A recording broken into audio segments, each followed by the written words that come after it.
full of kids. There's the bad kind like season-ending injuries. There's the necessary kind like having an agent in Hollywood. And there's silly drama like the drama around my percolating pectorals. And then there's the drama you can skip. Skip the drama that comes with not having your high school diploma or equivalency. Find free adult education classes near you and finish your high school diploma. Visit finishyourdiploma.org. Or text diploma to 97779. Message and data rates may apply. Reply stop to opt out. That's diploma to 97779. And leave the drama to actors like me.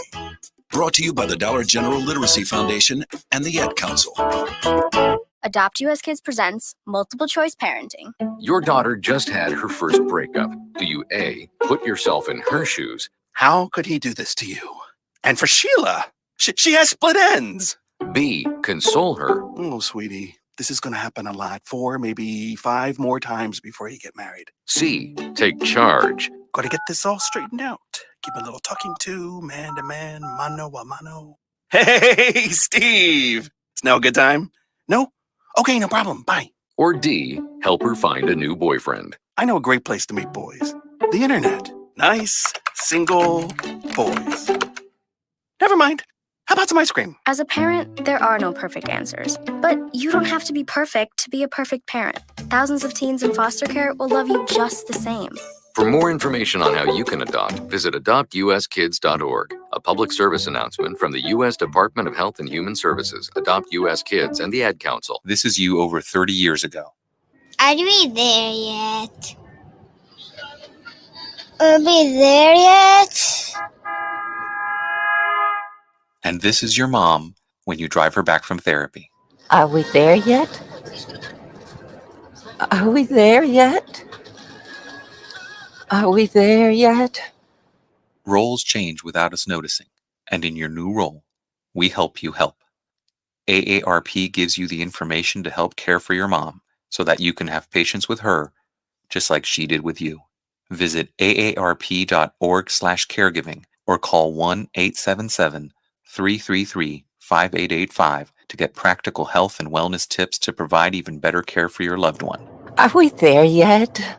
Remember, visit aarp.org/caregiving. AARP, we help you help. A public service announcement brought to you by AARP and the Ad Council. When I was little, I didn't talk for a long time. I liked things to always be the same. Anything new or different would scare and upset me.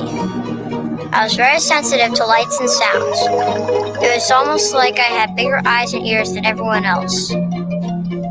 So I built secret hiding places where nothing could get in. I didn't like looking people in the eye. It made me feel uncomfortable. I'd throw big tantrums over little things like when my socks didn't match. Sometimes I'd do the same things over and over. Until one day, I found out I had autism. My family got me help. Slowly, I learned how to live with it better. You can see signs of autism in children as young as 18 months. Early intervention can make a lifetime of difference. Learn the signs at autismspeaks.org/signs. Brought to you by Autism Speaks and the Ad Council. It's Thursday night, and you're grabbing drinks with some friends. Started off with a pitcher for the table, which quickly becomes 2. There's pool.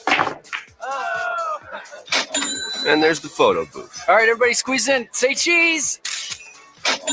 Followed naturally by an order of wings. And another. Can we get some extra ranch sauce? Then there's the ceremonial nightcap. So what are we doing this weekend? And lastly, it's back to the car, which, if you're buzzed,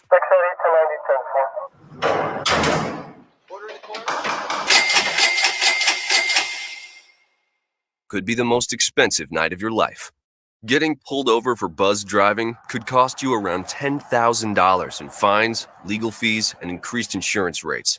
Nothing kills a buzz like getting pulled over for buzzed driving, because buzzed driving is drunk driving. Brought to you by the National Highway Traffic Safety Administration and the Ad Council.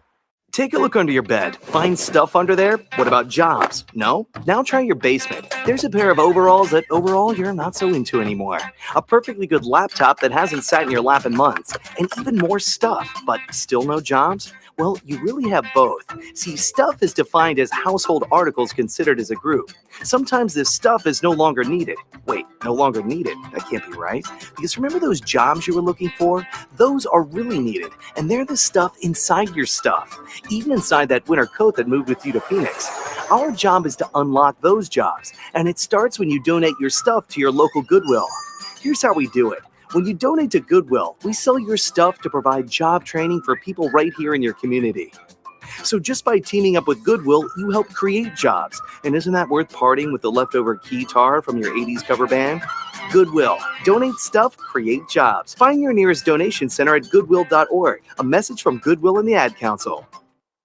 Dear John, I was hoping it wouldn't come to this, but you've left me no choice. I'm leaving. Uncontrolled high blood pressure is really serious, and lately you seem to really not care. I've been there for you since day one, and I know you think I'm gonna keep ticking, but no, my friend, I can quit whenever I want. Why can't we get back to the good times, when we were more active and ate more healthy foods, and you checked on me every once in a while?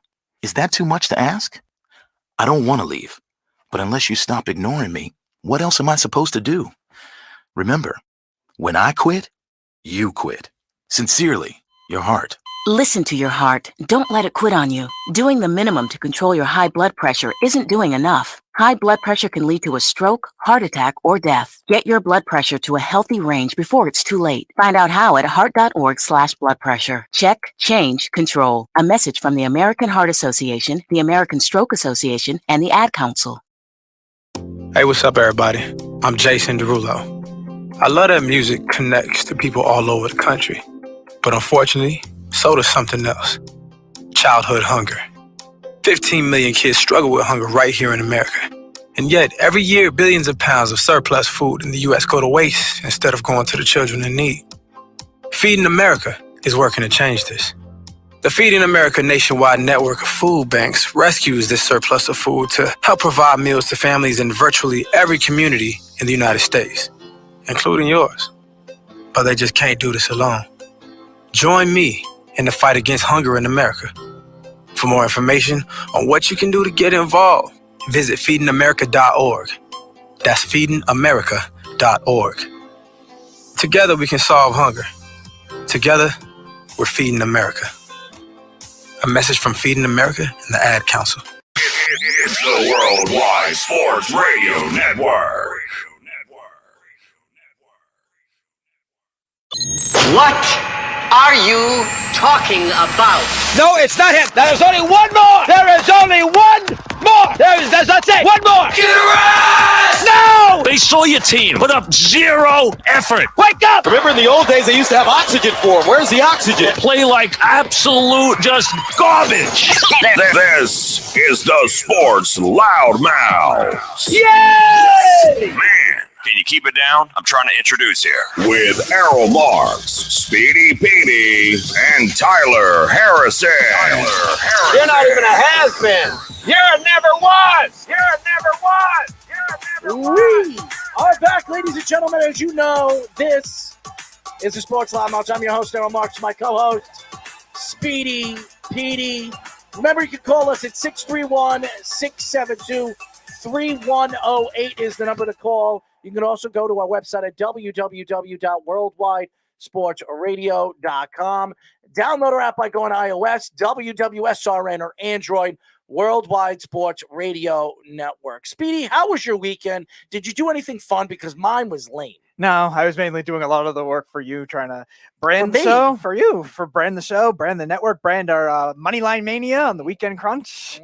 That is in effect. Shout out to Chaz and his crew. Very good segment this weekend as well, and great show. Yes, and by the way, they're about 80% right on all their picks. So if you're not listening to that part of the show or that segment on the Weekend Crunch, well, obviously you're not winning any money. So that's all I'm going to say about that. But anyways, we got a great show lined up for you guys today. We have two very special guests. In just a few moments, we will be talking to actress, producer, and founder of the, what is this, Speedy? The OG etiquette. Okay, you spelt it wrong. Okay. No, I just spelled it as the website said. Okay, OGEtiquetteExpert.com. Zoe what is it? Yeoman. Yeoman. Why did you? You said it right before. I know. I'm Yeoman. looking. Why don't you just put it over there, Zoe Yeoman? At 9:30, we'll also be talking to former NFL, CFL, XFL fullback and pass rusher Ryan Mueller. He'll be joining us as well. It's going to be a great show. A lot of stuff lined up for you guys. We will get into obviously the combine that's coming up this weekend. There's a lot to talk about for the Jets and the Giants and a lot of other teams that can make their team a lot better. We'll get into the NBA, which the New York Knicks are playing, yes, the 76ers tonight. They're actually winning, but that could be falling apart right in front of our eyes. So I wouldn't be surprised when you have Julius Randle shooting the ball. And we'll get into a little bit of baseball with this whole lockout crap. I mean, honestly, it's crap. I don't know what's going on with the MLB, and I knew this was going to happen because Rob Manfred's running the show, and the guy's a moron. So I'm not surprised right now that baseball hasn't come to a deal. But again, I expect this to prolong as far as May, okay? Because I don't think baseball's going to have much of a season. I'm going to say about 50, 60 games. That's where I see baseball. Wow, so, like that long. That'll push it to July or something like that. I don't know about that. It'd be 50, 60 games because May would probably be about 100. 50, 60 games. Right. 60 games was the lockout season. Or 90 games? All right. 90 games. 90 games. Okay. All right. But this is what the MLB players want. Okay. They don't want to play that many games. And they're making all this money. And with these contracts, AKA, yes, the New York Mets giving this pitcher all that money, you don't have the opportunity to see him pitch 30 games this year. You'll probably see him pitch 14 games, and he's making $40-some-odd million. So good luck to the Mets on that. So eat your heart out. Anyways, we have a first guest about to come in. We are now talking to actress, producer, and founder of the OGEtiquetteExpert.com, Zoe Yeoman. What's going on, Zoe? Hey, gentlemen, I'm doing very well. How are you tonight? Well, I mean, you just heard the opening act over here. Yes, I did. You have the opportunity to look at this greasy hair man. I mean, over here, he's not wearing a hat. I don't understand it. But anyways, how are you? Tell us a little bit about what you're doing with the OGEtiquetteExpert.com. Well, you know, there's etiquette in everything, so sports included.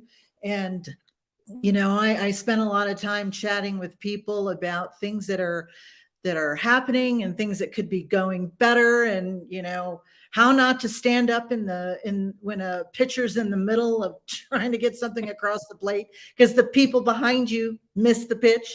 So that's kind of my jam.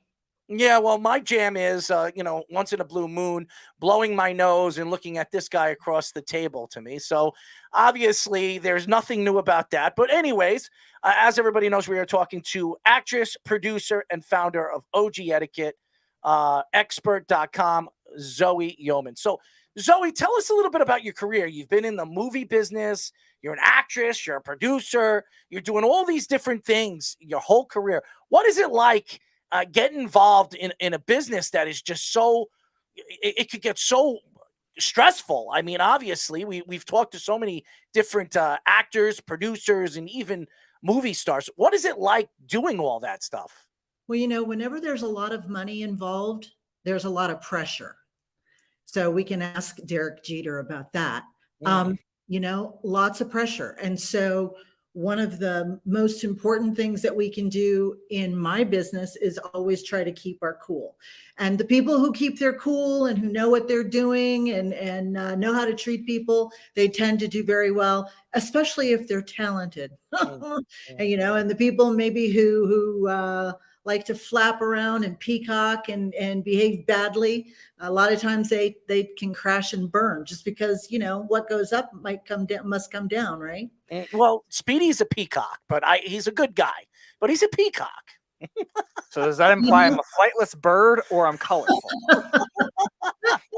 No, the main thing is to be good to people, regardless of what business you're in. Like the pressure, if the pressure gets to you, then maybe you should be doing something else, raising peacocks, for example.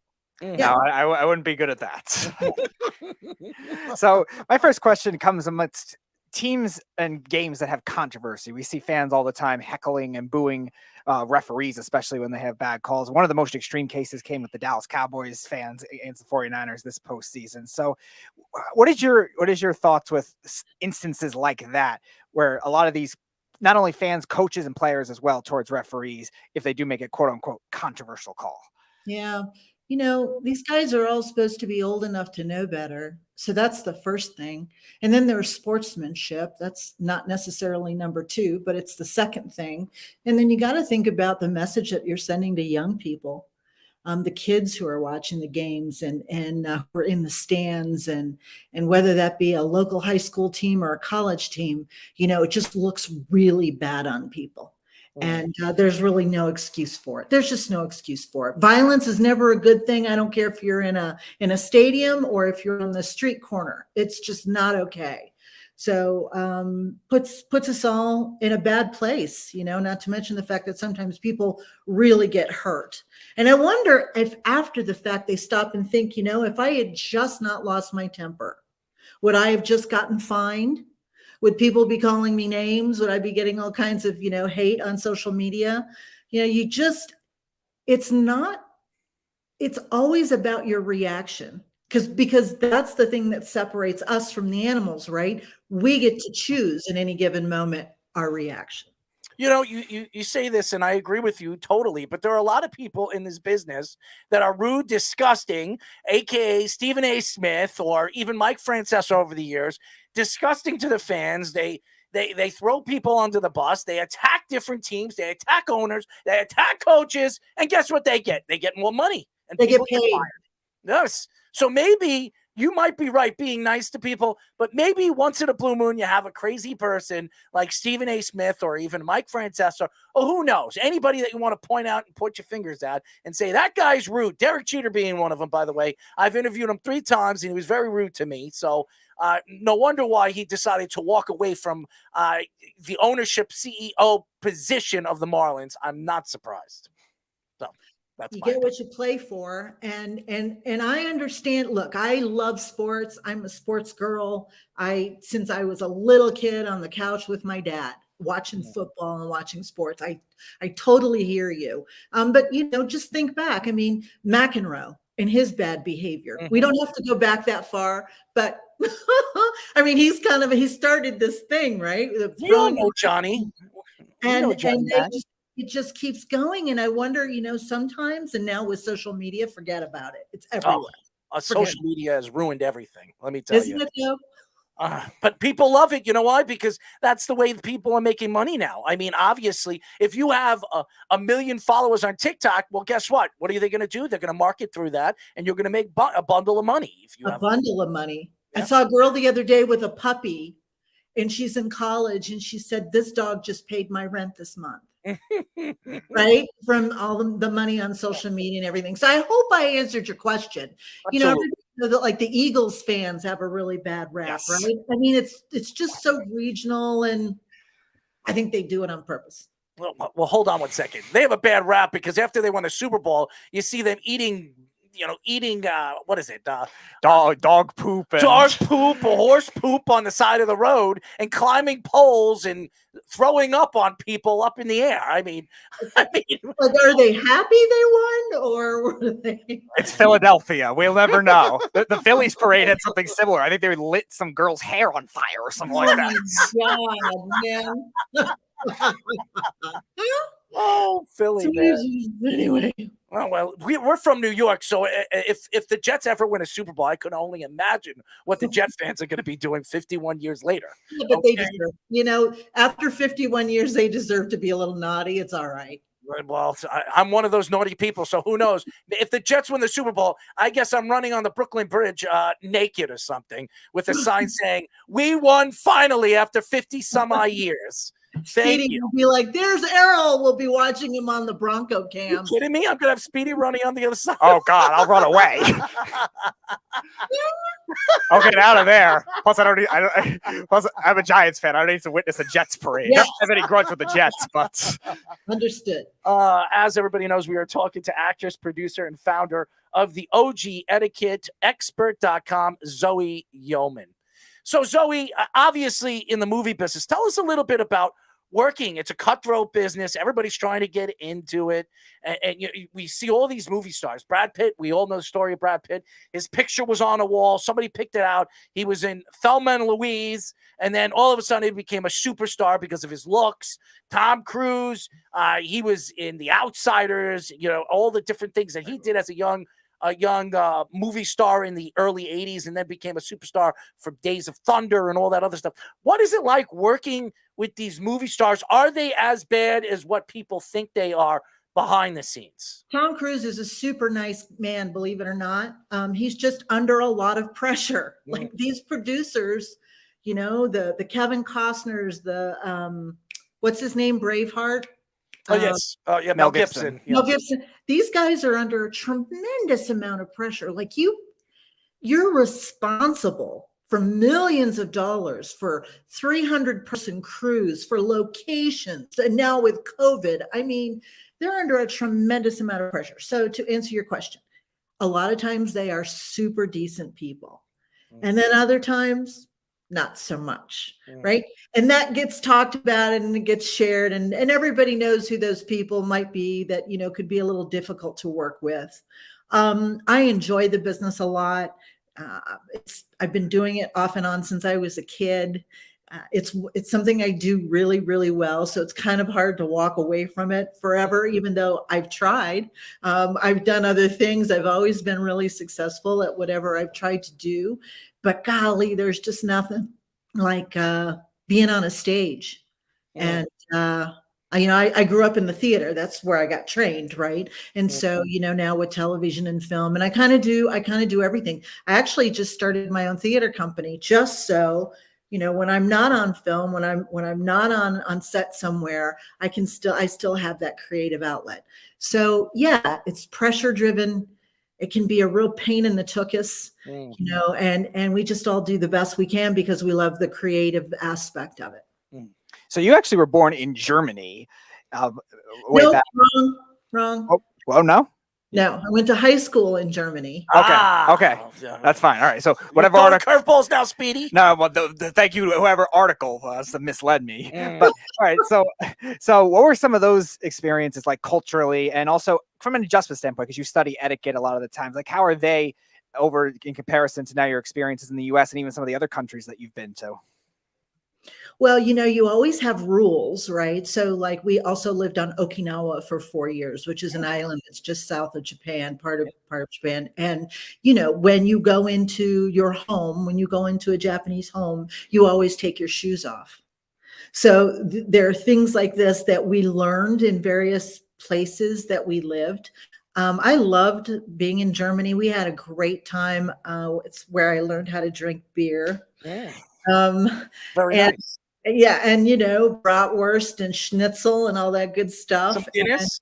And skiing, doing the shushing, and so it was a great 4 years. My dad was military. He was an Air Force enlisted man, and we did not stay on the base. We were having dinner in France and Austria, skiing for 2 weeks. We kind of lived the life of a really, really wealthy we just had it made. It was great.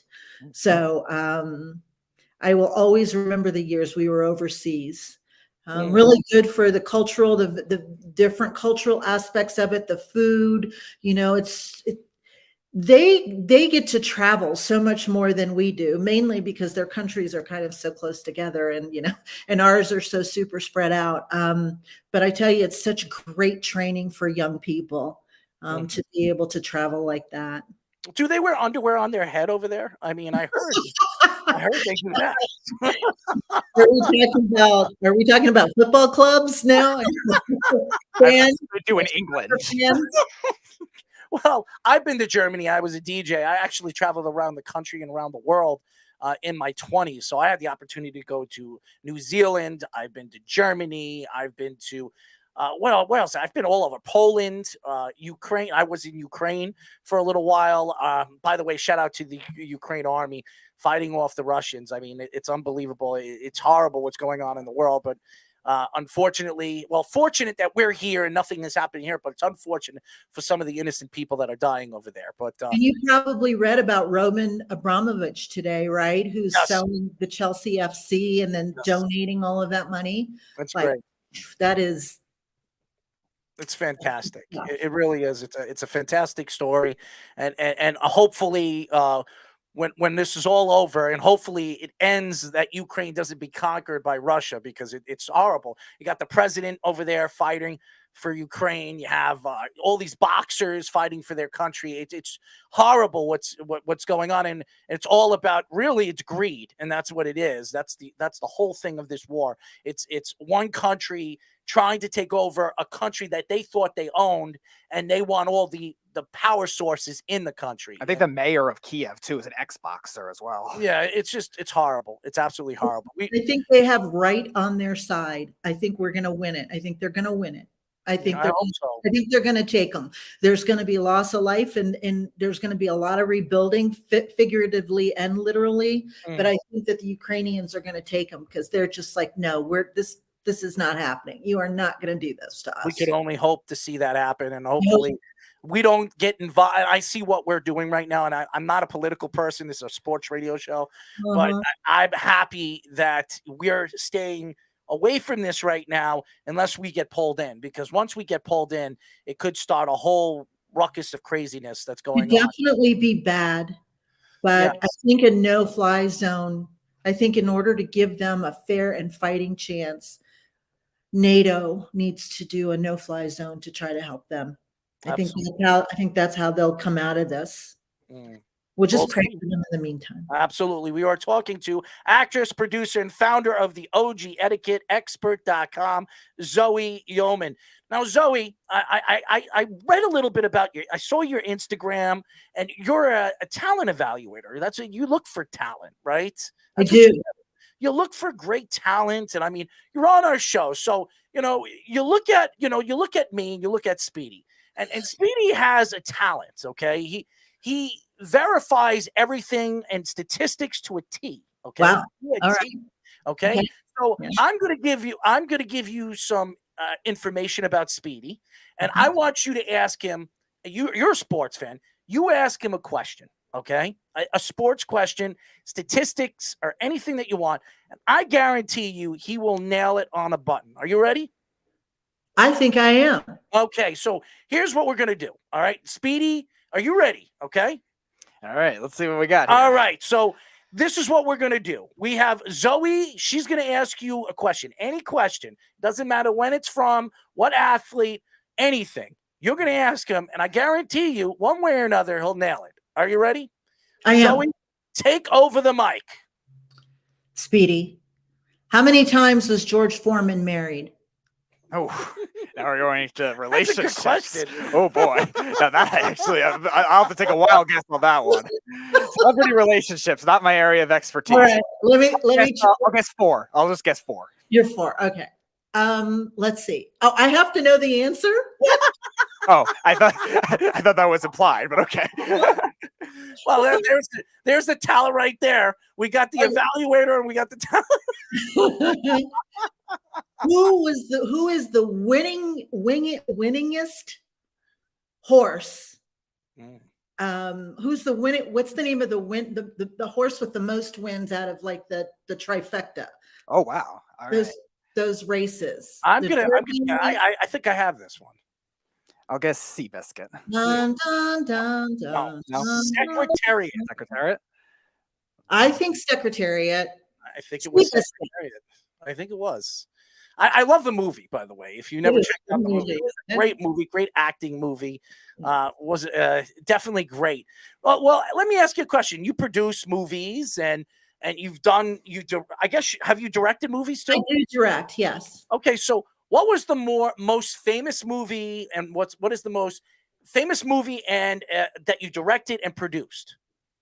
Me? Yes. Oh,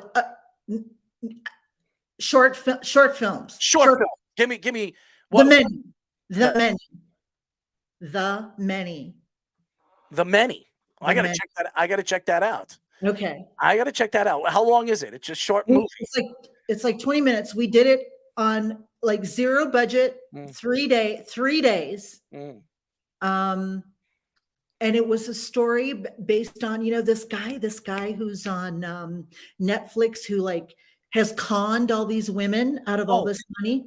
Oh, right? yes, I know exactly what you're talking about. It's about a romantic con. So this girlfriend of mine, new friend of mine, told me about this, what had happened to her, and it was exactly like this.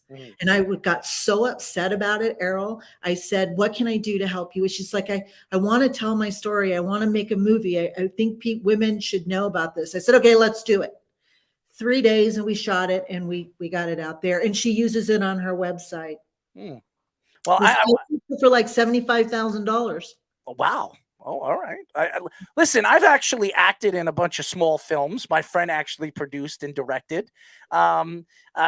Actually, one of the funniest ones I've ever done was I think I was 29 when I did this. It was about a guy that kept buying fast food. Okay. Every day he would go and buy fast food, go to Wendy's, go to Burger King, go to McDonald's. I wasn't that guy. Okay. I was the cook. I was the guy that was cooking the hamburgers and doing the crazy things to the hamburgers when I was giving it to him. Okay. So what we did was over here in Long Island, there's a Wendy's in Patchogue, which we know the owner. We know I guess you could say not the owner, the manager of the Wendy's. So we kind of changed the name. So it was Wendy's, Burger King, McDonald's. So we had to do things so we can kind of like hide what it was, Wendy's, McDonald's, and all that other stuff. And we had this guy go in every single day and buy a sandwich. And it really was. What was that movie that they did? That guy Super Size Me. Super Size Me. I think there was another one too, though. There were like two of different for the same concept, but Super Size Me was the big one. Yes, the small film was called "I Ate a Hamburger." That's what it was called. I ate a hamburger, and it's this kid that we had. He was the leading role of this.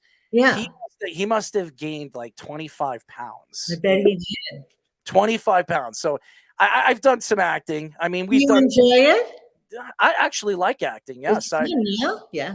I do, because you want to know something. The hardest part of acting really is understanding the role that you're playing and falling into that role. Okay, you got to be a part. It's not about reading and because I think I can memorize anything. It's really like falling into the role and playing that role and being that person. That's the hardest part of everything. I think people forget. I'm amazed with all these actors and actresses. They have these deep accents, from Ireland and England, and they somehow change their accent to American. It's unbelievable. I think it's absolutely amazing. It's a skill set.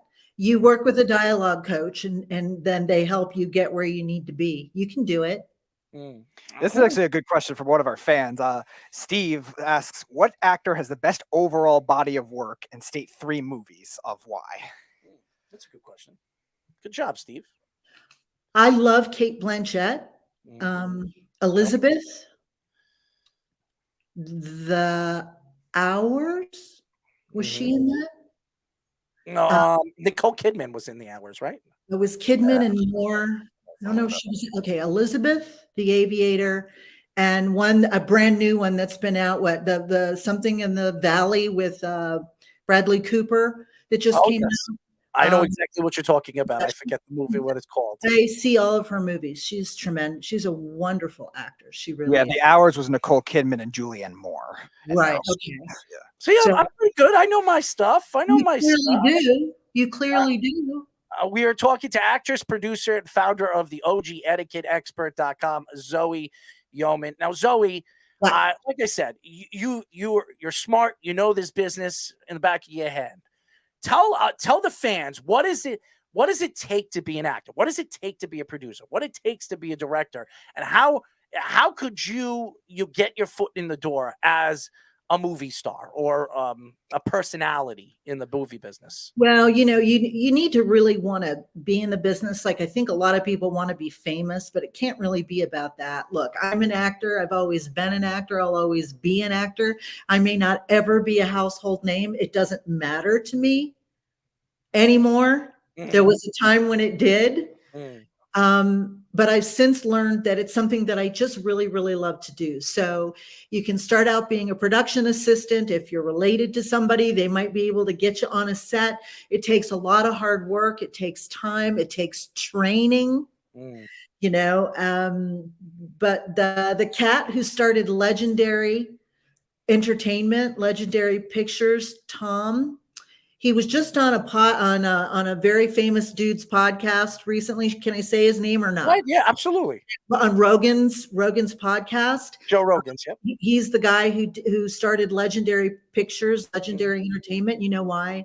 Because he loved movies. He didn't know anything about the movie business, and he now is seriously successful up there. Did the Dark Knight, has really done a lot of great stuff. So you just got to love it and know it's hard work. Sometimes it's 14-hour days, day after day after day. Steve also puts in his vote. Robert De Niro, he says, Goodfellas, Godfather 2, and The Deer Hunter. He also has a question. Do you do improv? I love improv. It's not something that I spend a lot of time on. I think I'm kind of naturally silly, goofy, witty. So, but yeah, I do. I definitely spend time hanging out with people and improving. But it's I like other people's words. It's like, give me your words and let me do what I do. Well, goofy and crazy would be me. So that would be perfect for me if you want to hear an improv from me. But yes, just always say yes. Yes, and more yes. What do you think, Speedy? You think I could be a good improv person? Absolutely. I think I could. Yes, excellent. Yes. What do I get? I get a Screen Actors Award or something? I mean, I should get something. I mean, seriously. Shouldn't we all? Yes, Shouldn't we all? If one way or another, one of these days, after we slowly move into the movie business, thanks to our newfound friend Zoe Yeoman, I mean, then eventually I win an Oscar, and when I walk up to that wonderful mic and I say thank you to everybody, Zoe, you would be the first person. Remember when you came on my show and you said you could do it 14 hours a day? I did it. I finally did it. What do you think, Zoe? You think that would sell? I think you're so generous, Errol. I love it. I love meeting both of you. You guys are awesome. Yeah. And that's the thing is, right? Take care of other people and they'll take care of you, maybe. Absolutely. Well, we hope. I mean, unless I have a grandfather that's Robert De Niro or something like that. If that ever happens, maybe I get my foot in the door or maybe I could just say I'm Brad Pitt's long lost son. How's that sound? Have you noticed how Brad Pitt and what's his name? Benicio del Toro. Have you noticed how similar they look to one another? They do, especially when you look at the side of their face. And now they're with the gray hair on their heads. So they're like twin brothers from a different something. It's kind of cool. I think it's cool. Maybe they're the long lost brothers too, and maybe one of them are my father, Anyways, oh my God, I'm gonna lose. You really want to be in the business, don't you? Listen, anything that'll get me in the door, If I say that, they'll probably think I'm crazy. Let's make a movie. Let's do it. We'll stay in touch and let's make a small film. I'll be the lead role. Speedy will be my dog. Okay. I think we should do a TV show about a sports network. That's not a bad idea. That's never been done before. You have to direct it, obviously. Well, let's see. WKRP, News Radio, The Morning Show. That's right. Right? There's Look been at you. I listen. You write the script up. I'll be the lead. We'll bring in some some kind of star or somebody known to help us out, and we'll make it a huge hit. Maybe it'll be what do they call it? What do they call it? The festival? What do they call that? A movie festival. Yeah, movie festival. Yeah, maybe we'll get into the circuit and eventually get into the movie theaters. Fantastic. I mean, stranger things have happened. Just ask Kevin Smith. That's true. That's absolutely true. Well, then you know what? I'll have Speedy reach out to you. We definitely gotta get you back on. By the way, thank you so much for having me. It was a really fun half hour. Absolutely. As everybody knows, we are talking to actress, producer, and founder of the OG Etiquette Expert.com, Zoe Yeoman. How could they find you on social media, Zoe? So Zoe Yeoman ZY, Zoe Yeoman ZY. So that's Instagram, Facebook. the OG etiquette expert. There's a little thing there. I do have a website as well for my work. The things that I allow to go on.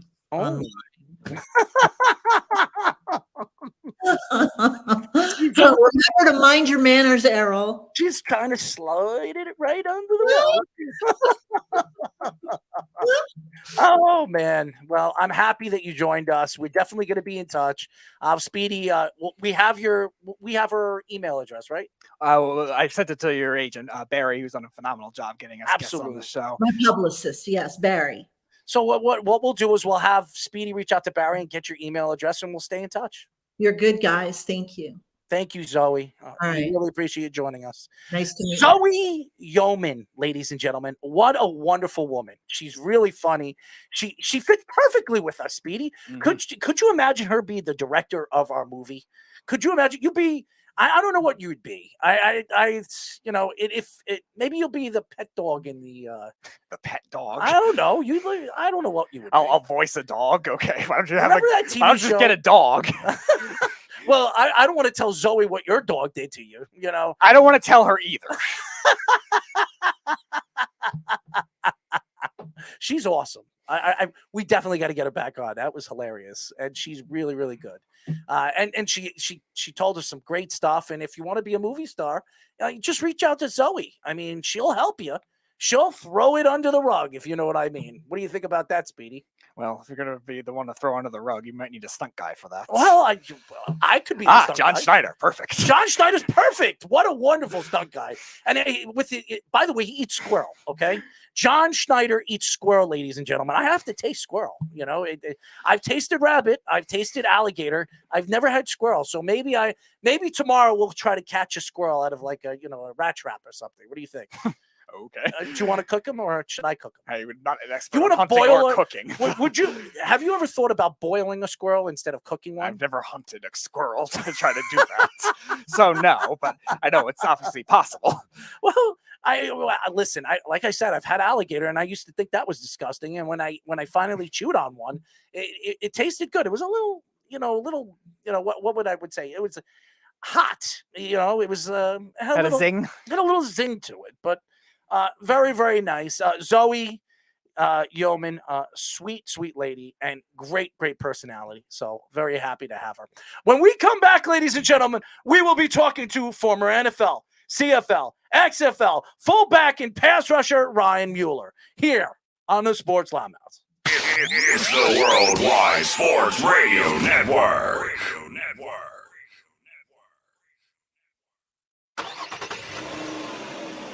Of course my kid's in the right car seat. Well, I think he is. Yeah, my kid's in a booster seat. He was ready to move up. He is ready, right? Her car seat looks like the right size. There are probably rules on when to move up to a booster seat, aren't there? Rear facing, forward facing. I think I have it right. Car crashes are a leading killer of children 1 to 13. Are your children in the right car seat for their age and size? Don't think you know. Know you know. Go to safercar.gov/the right seat. I know my child's in the right car seat, or else I wouldn't get in the driver's seat. Brought to you by the National Highway Traffic Safety Administration and the Ad Council. You're listening to the Worldwide Sports Radio Network. This is the Sports Loudmouths. We are back, ladies and gentlemen. As you know, we are the Sports Loudmouths. I'm your host, Errol Marks, my co-host, Speedy. I'm not wearing any underwear tonight. Speedy. Are you wearing underwear tonight? Yes. Are you sure? Yes. Hold on. Is it tighty whities or boxer shorts? Boxers. All right. Okay. So they don't stick to you when you sweat, right? No. Okay. That's good. As you know, you can call us at 631-672-3108. You can go to our website at www.worldwidesportsradio.com. Download our app by going iOS. WWSRN, or Android Worldwide Sports Radio Network. Zoe Yeoman, ladies and gentlemen. If you don't know Zoe, well, I don't know what the hell you were listening to, but she was awesome. Personality, perfect. Grade A meat, right, Speedy? Sure. We were just talking about squirrel. Yes. Okay. Anyways, we have our second guest, and we are now talking to former NFL, CFL, XFL fullback, and pass rusher, Ryan Mueller. What's going on, Ryan? What's up, fellas? How are you guys? We are good, man. And, it's so funny. I asked Speedy before we were going to do the show tonight. I said, who do we have as guest tonight? And he says, Ryan Mueller. I said, who the hell is Ryan Mueller? He says he played in the NFL, and he was telling me a little, and I was reading a little bit about you. It's an amazing story about you, man. I mean, you've been all over the place. You played multiple positions. Mm-hmm. I mean, what is it like actually stepping foot on an NFL field and actually saying that you made it for the first time in your complete career? Yeah, it's certainly an awesome experience. Walking into the locker room and seeing your last name on the back of a jersey is that's when you just feel like, oh my gosh, this is the moment I've been waiting for. This is the pinnacle of, your career and what every football player strives for. So certainly seeing that and having a brief opportunity was, awesome. So I want to go back even further to your college career. So you were part of the last Big 12 championship team at Kansas State back in 2012. The last time that happened, then Oklahoma had all those streaks of winning the Big 12 than Baylor did this year. So what was that season like? What were some of your favorite experiences at K-State? That was the year of Colin Klein, getting to the Heisman Trophy, losing to, Johnny Manziel. It was kind of during that time, and was part of a really good team with a bunch of guys that you probably never heard of. And we made it all the way to being ranked number 1 in the country. And we had a slip up against Baylor, who was at the time a doormat football team. They weren't who they are now, the type of program they are now with all the winning tradition they've had as of late. And we just let our foot off the gas and blew the game. We were ranked number 1 in the country, and that was the night we felt like we just totally lost, national championship hopes, because if we had won out, which we ended up winning the rest of our games, we would have been slotted for the national championship against Manti Te'o and Notre Dame. And we felt like we really had a strong team to play against Notre Dame.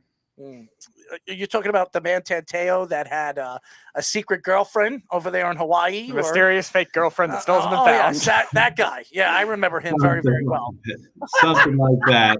I never fully got the details of that because I was in San Diego the following year after he had been in the league for a few years and was well established. But it was pretty much team policy that we're not allowed to discuss those outside issues. I'm sure we definitely got to get. We definitely have to reach out to Matt Tateo and get him on the show. That would be a must listen to. That's for sure.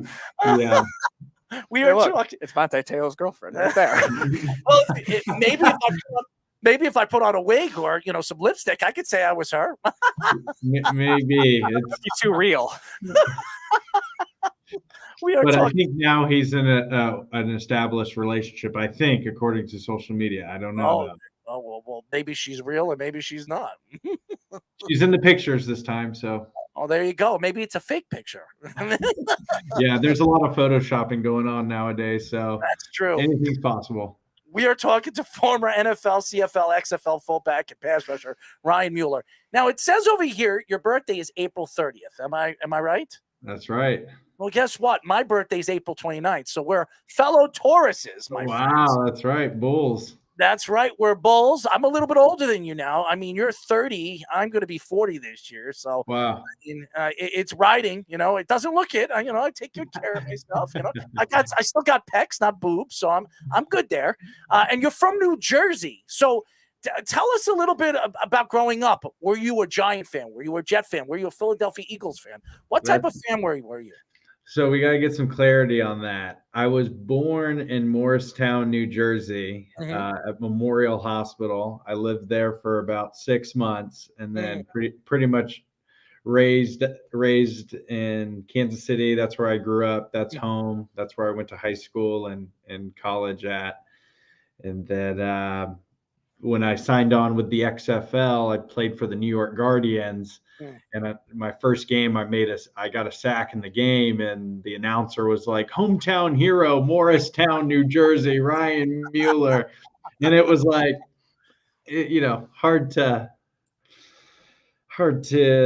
claim, but hey, any good publicity from the East Coast, I'll take it. So you're a Kansas City Chief fan, am I right? Honestly, I just enjoy playing football, the training, the working out, all the stuff that goes into being a professional football player. I'm in love with that process. I got As you. far as like being into fantasy football, watching NFL games, my Sundays just don't really revolve around that. I got you. I don't know where that all stems from. Maybe a mix of bitterness by not getting, more of an opportunity in the NFL that I was very fortunate enough to get, but I've never been a huge sports fan, but I love playing. I got you. So I'm a Giants fan. There's a lot of Giants fans listening. You actually got to play in the CFL with Nikita Whitlock, who used to be a fullback. Yes. Also played some defensive line, kind of like you, rotating around. You're an outside rusher, defensive end. He was a defensive tackle as a Giant. So what was he like as a teammate? I love Nikita. Good dude, hard worker, a total scratcher. Does some incredible things in the weight room. His build is like nothing I've ever seen before on the football field for how short and compact and powerful and fast he is to play. The nose guard position is just like, it's incredible, honestly, to watch, and then to also run down on special teams and then be a mixture of the fullback role. Pretty amazing talent. But in the NFL, there's just so few spots, and they can find a nose guard and a 3-tech guy who's 6'5", 350 pounds, and that's all he does. So, that's what he has to compete with, unfortunately. As you guys know, we are talking to former NFL, CFL, XFL fullback and pass rusher Ryan Mueller. I didn't know you were going to say something, so I cut you off there. I'm sorry about You're fine. that. Totally fine. So tell us a little bit about your career. What you went into the NFL, you had your stake there for a little bit, and then you moved into the CFL, and then obviously the XFL. What was it like jumping from one league to another league and the competition? I know the CFL has a lot of competition. A lot of people just throw it on the rug. They don't realize the Canadian Football League is it's not good, but it's actually, there's so many talented players that actually, after they play in the CFL, they have played in the NFL and have been successful. What is it like jumping from one league to the other? You nailed it. I definitely thought that originally was, the CFL talent isn't, what it really is. And to earn a starting job in the CFL is extremely difficult. Their system and their plays may not fit your style of play. And just because you're a good player in the NFL does not mean you'll be a good player in the CFL. You might get an opportunity if you were a first round draft pick 10 years ago, but if you try to go in that league and walk in that league thinking you're the best, I mean, you'll get beat out and lose a job. As far as the XFL, comparing the XFL to the NFL, I felt like the talent pool in the XFL was definitely better than the CFL, and way more of a competitive environment than the CFL because it's all American players. And I felt like the XFL game was a lot closer to what the NFL is. I think XFL to NFL is a much better stepping stone, and that our game is almost the exact same with a few minor things. But that was my overall thought on both leagues, NFL or CFL and XFL. Let me ask you one more question. You mentioned the XFL. Are you happy that The Rock has really stepped in trying to rebuild the XFL, something that Vince McMahon put so much money into and he practically threw it away again? I think he invested another $100 million into the organization, and then he sold it to The Rock for $20 million. Okay? Just think about that. $100 million to $20 million, lost $80 million on that deal. 1 year, it actually looked really good. I love the rules. The new rules of the new XFL was fantastic. It was fun to watch. And then all of a sudden, who cares? Andrew Luck's father was running the organization, throws it to the, throws it to the wolves. And now all of a sudden, The Rock steps in and says he wants to buy it. Were you, when you heard that, we've asked a lot of football players that play in the XFL, are you excited for the XFL, knowing that there's a guy who's an ex-NFL player, well, not ex-college player, that actually loves the game and actually wants to help the sport move forward with it? Can you even imagine? I mean, that's the best person that could possibly represent this league. He's somebody who's going to drum up a lot of interest in the league. Has enormous connections. I mean, he's the perfect person to run this league, have passion for this league. And what player wouldn't want to be associated with any product that The Rock is going to put out on the field? Everything he does turns to gold. So he's got a great personality, somebody you definitely want to work with and work for. And, I really hope I get that opportunity. So I want to go back to the CFL. It's of note, you played with the Hamilton Tiger Cats. We actually interviewed one of your former teammates, Jalen Addison, wide receiver, in 2017. I just wanted to note that. But my question is the cultural shift as well with Canada, going to Canada, growing up in the U.S., now moving to Canada. Hamilton is in the central part in Manitoba for the fans, just so you know. So what was the cultural shift of that like in comparison to the United States? Hamilton, Canada is a whole lot different than Kansas. Different types of people, very nice. A little tougher town than where I'm from for sure, but a lot of passionate football fans and great atmosphere. I had a great time in Canada.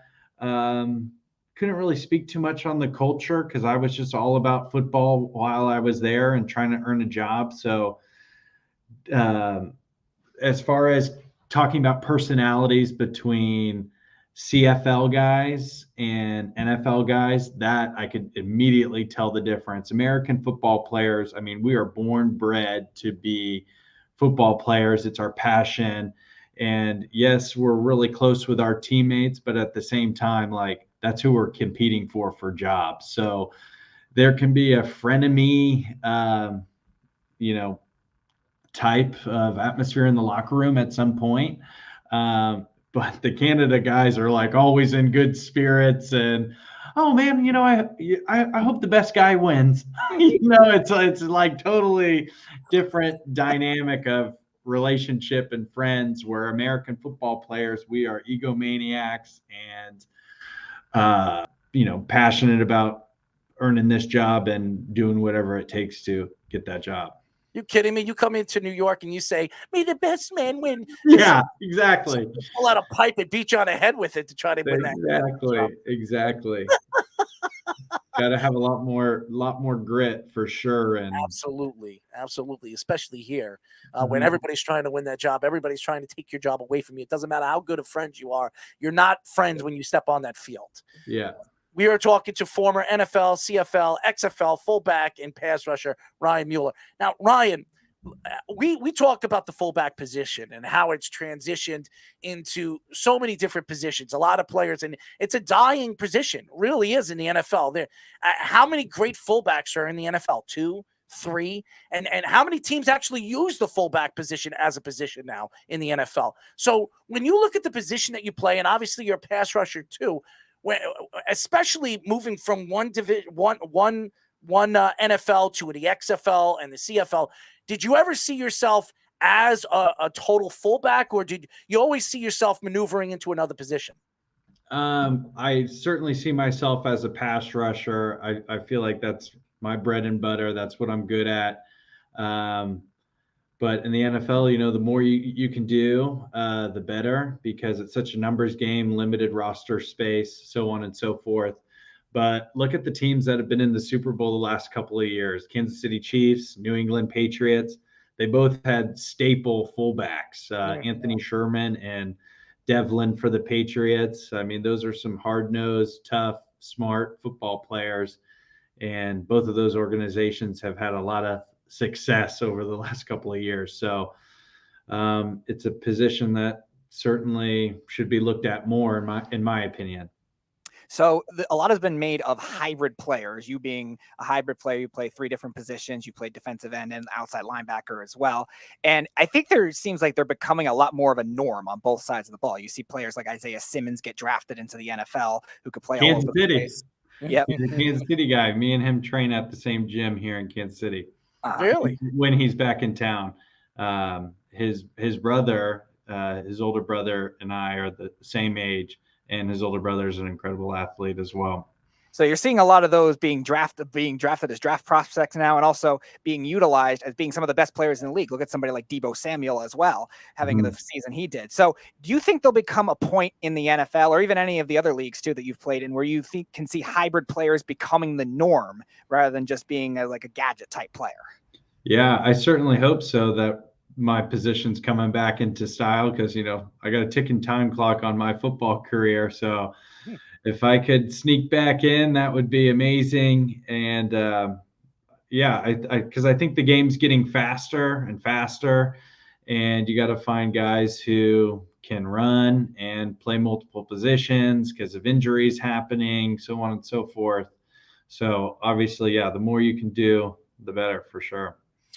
We are talking to former NFL, CFL, XFL fullback and pass rusher Ryan Mueller. We talk about all these teams and all the league, the transition of rules that the NFL is adding year in, year out. And I think it's ruining the game. But obviously with the whole concussion situation, the CTE situation, being a football player and being around some of these players and being around and hearing about this disease that is now really taking over not only football, but hockey, baseball. I mean, we're hearing about this really hitting in all different sports. Does that scare you as a player, knowing that you know that this has affected so many players in the past? It's certainly something you think about. I feel like I've always played the game extremely safe when it comes to head injuries. I've been very healthy, in my football career. I've had very minor injuries, but have been healthy, never felt lost out on the field or seen stars. I've had a healthy career, but certainly gives you something to think about. But it's part of the game. It's a now new thing that's part of the game, and I think they're doing everything they can to make the game as safe as possible. But it is what it is. We're all going to go at some point. So hopefully it's later rather than sooner. So I'm the type of person who likes to live life full speed within some certain rules. And if I'm super passionate about playing football, it's something I certainly want to give a go. And, I know the risks that come with it.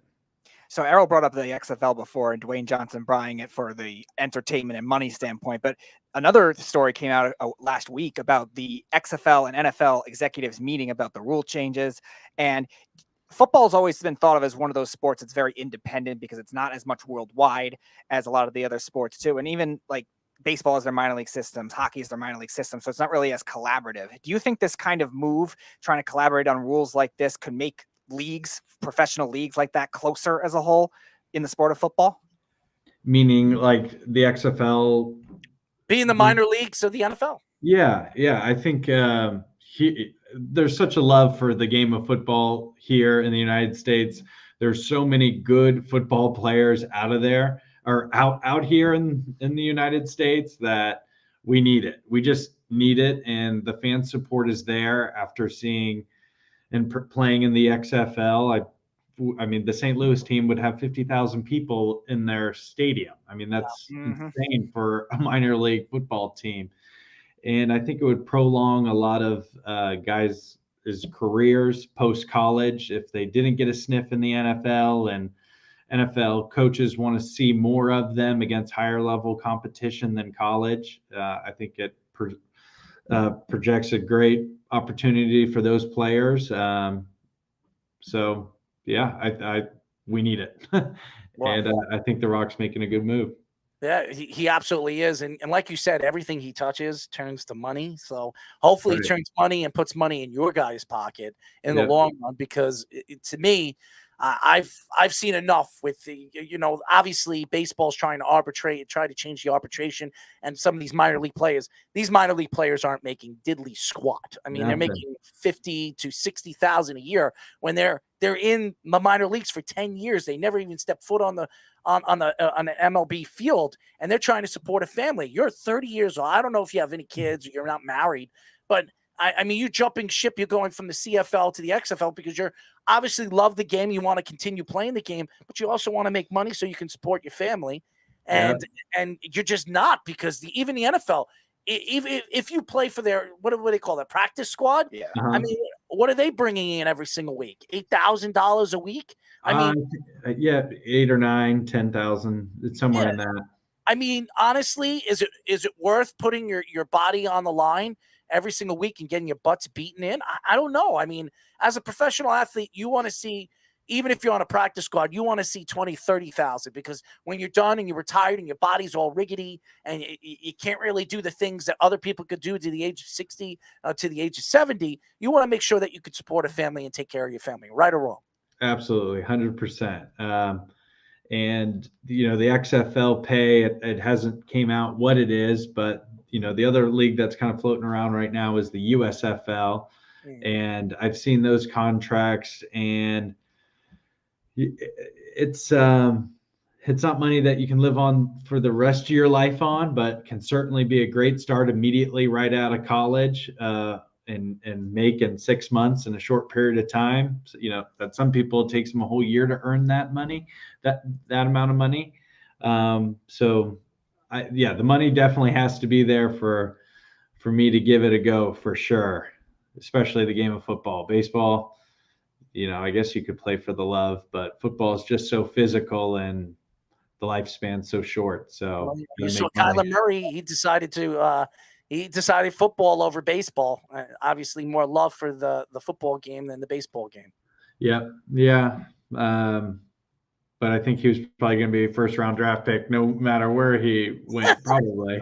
I mean, Dave Winfield was drafted in 3 different sports in the first round: baseball, basketball, and football. He was that great of an athlete, and look, he's a Hall of Fame baseball player. So he loved baseball more than football and basketball, because I think he would have made the Hall of Fame in any sport. Okay. Even Bo Jackson. I mean, seriously, Bo Jackson, if he didn't get hurt, he would have been the Hall of Fame in baseball and football. He would have been the first. Has there ever, Speedy, you know this, has there ever been a professional athlete that's been in the Hall of Fame in 2 different sports? No. So, that would be cool to see something like that. Yeah. That would be interesting. Anyways, go ahead, Speedy. I was going to ask, any of the teams you played for, whether it was with the Chargers, the Eagles, or any of the CFL, XFL experiences you've had, one teammate and a teammate story that stands out to you that was funny, something crazy like that in any of the locations you've been playing football in? I probably have a couple. Two stories really stick out to me. My time at K-State, a player that played on my team was Tyler Lockett. You may know him. He plays for the Seattle Seahawks. He grew up in Tulsa. He played football at K-State with me. Our first semester, freshman year, he needed a ride back home to Kansas City, and I had no idea he even lived there. And it turned out we were neighbors, and he literally lives 2 houses like behind my parents' house growing up, and we never knew that. But it's kind of crazy how small this world is, and the success that he's had this season and his time post K-State. So that was a small little funny story. Not that funny, but it was funny. That's pretty funny that you guys went to the same school and you didn't even know that. Well, we didn't go to the same high school. He grew up in Tulsa. His dad lived in and played for the Kansas City Chiefs, and he would kind of go up and down and back between mom and dad's house. And He asked for a ride, and I had no idea he like lived in my neighborhood. I have a landscaping business that I started when I was real young, and I pretty much knew everybody in the neighborhood, and I couldn't believe that we were neighbors, essentially. So that was kind of strange and weird, and he's had a lot of success since. So my neighborhood produces athletes, I There you guess. go. There you go. That's a good. But wait a second. You were born here in New Jersey, man. So you are an East Coast man, and no matter what you say, you were born in. Listen, Michael Jordan was born in Brooklyn. Okay, let's make it clear here. He was born in Brooklyn. Yes, he was raised in North Carolina. So I don't want to hear it from anybody. When you look at his background and you look at where he was born in Brooklyn, New York. So there you go. Eat your heart out. He is a Brooklynite. So there you go. Another funny story is, and this one's kind of funny.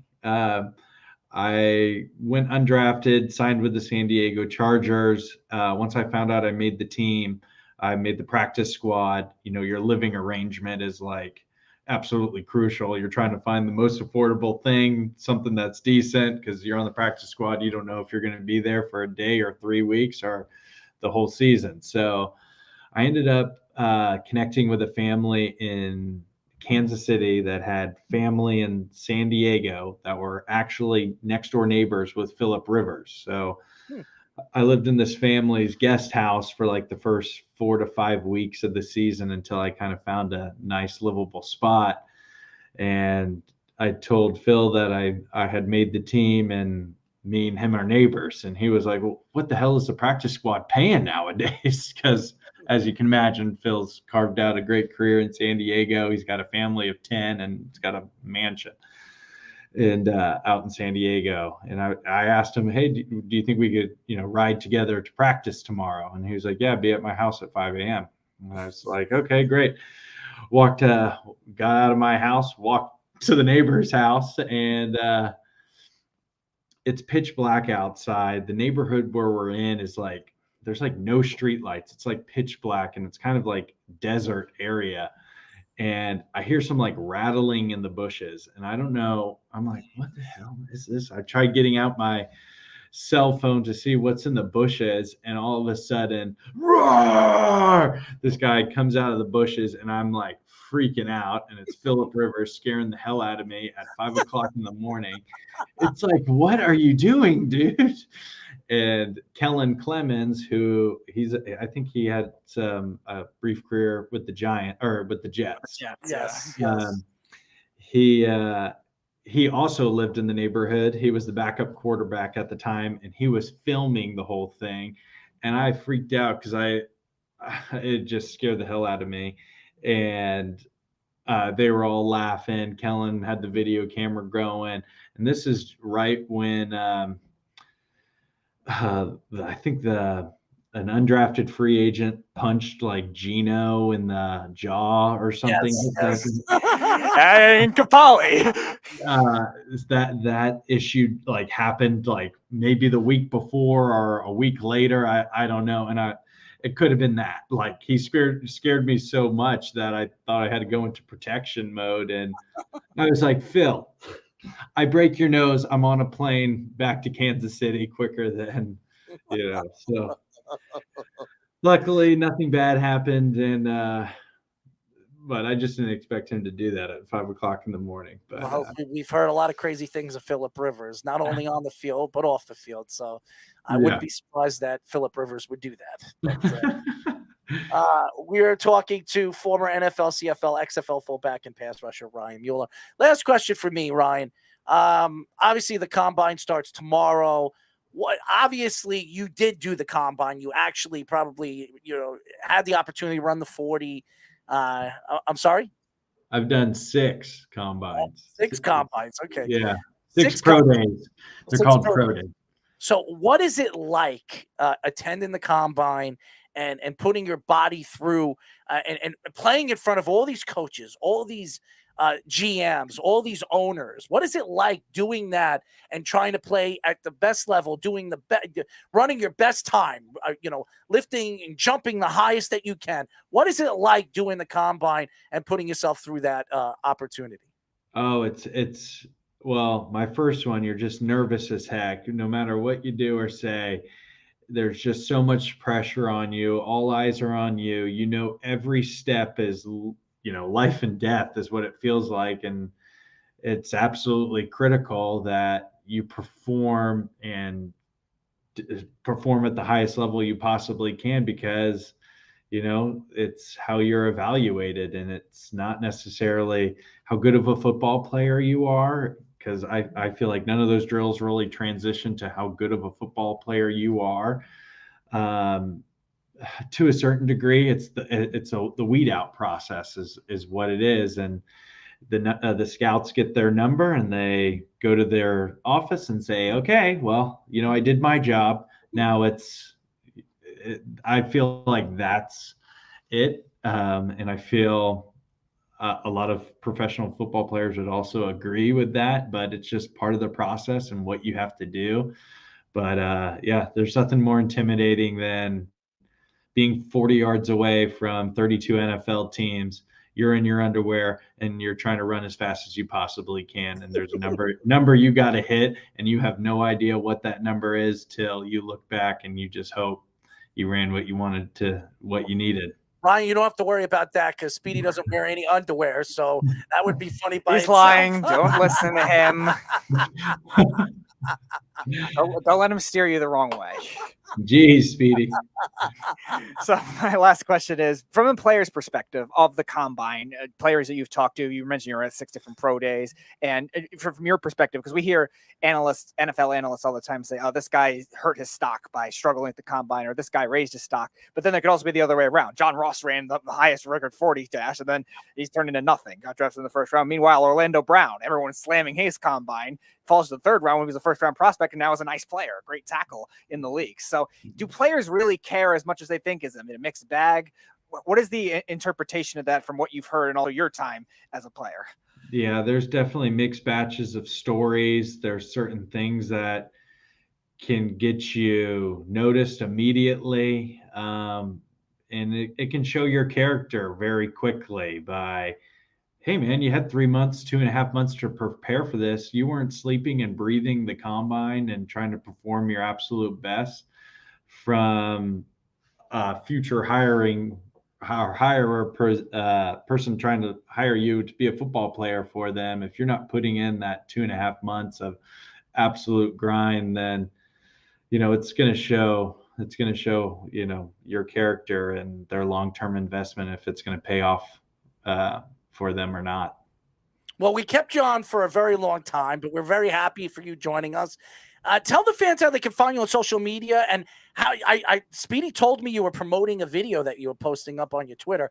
Tell the fans how they can find it so they can check out what you're doing right now on and off the field.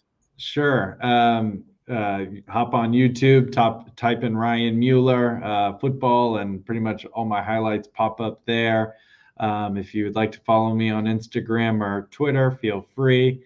It's at @R_Mueller44.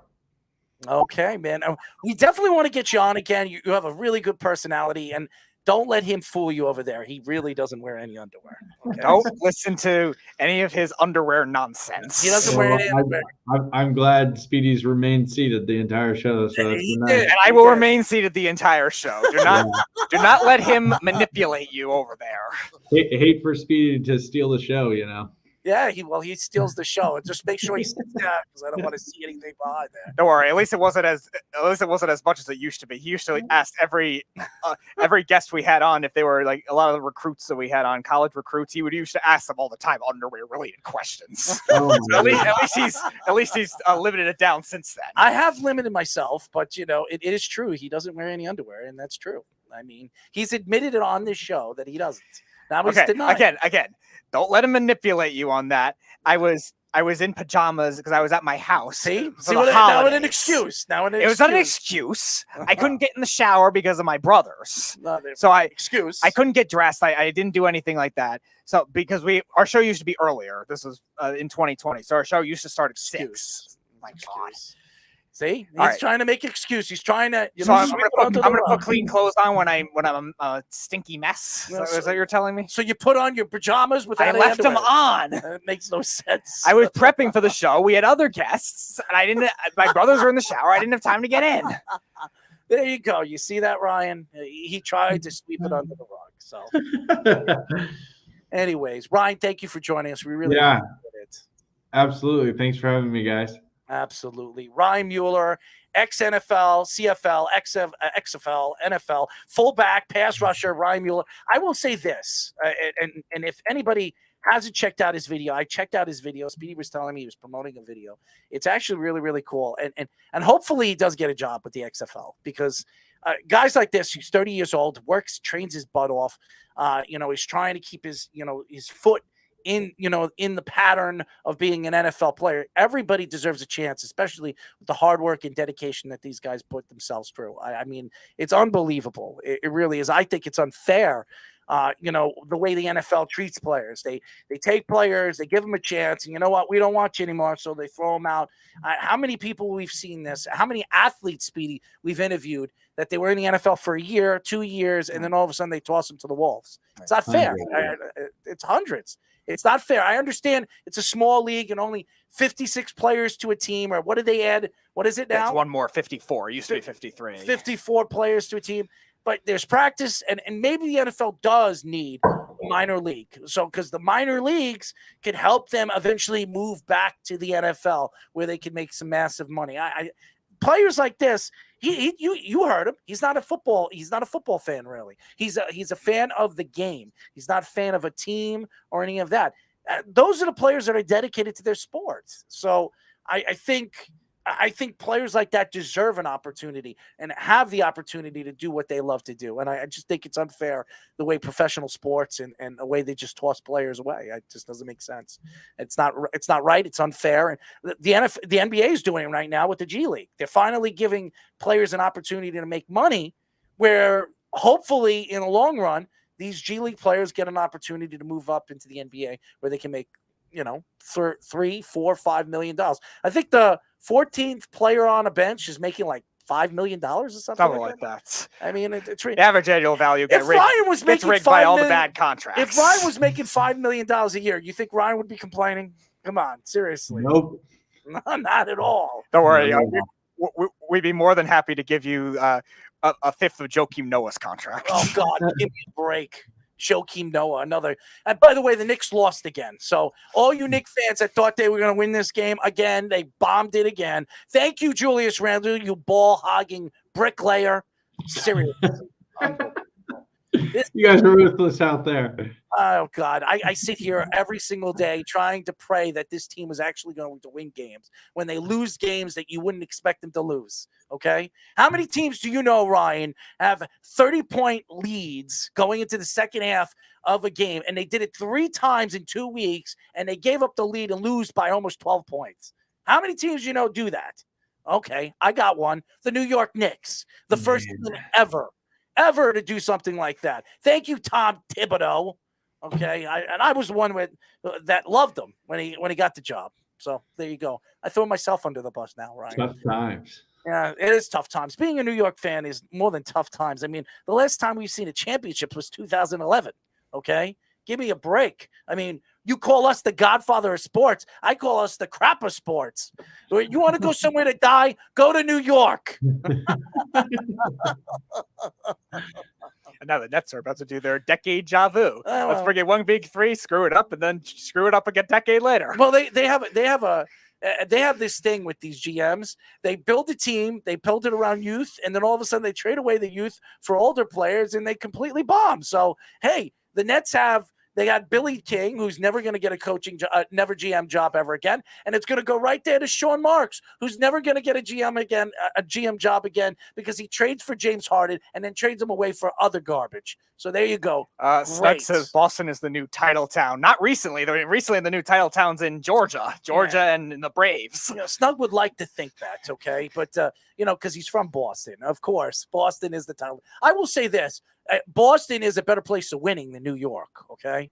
At least they've won. I mean, we can't win nothing. I mean, from a kid larger throw us a sample bone. standpoint, I think Boston and the Bay Area, San Francisco / Golden State Warriors, Oakland are the same, are probably the same when it comes to a Golden larger State decade. bought their championships. I mean, like, let's see. So have the Red Sox plenty of times though too. Oh, get out of here! Listen, I'm not sticking up for Boston fans. Okay, I'm the last person that would do this. The Celtics on the bought show. and traded for their championship. Okay. Well, hold on 1 second. Well, Boston, they built around a core and they brought in Ray Allen. They traded for Ray Allen, and they traded for Kevin Garnett. That trade wasn't fair.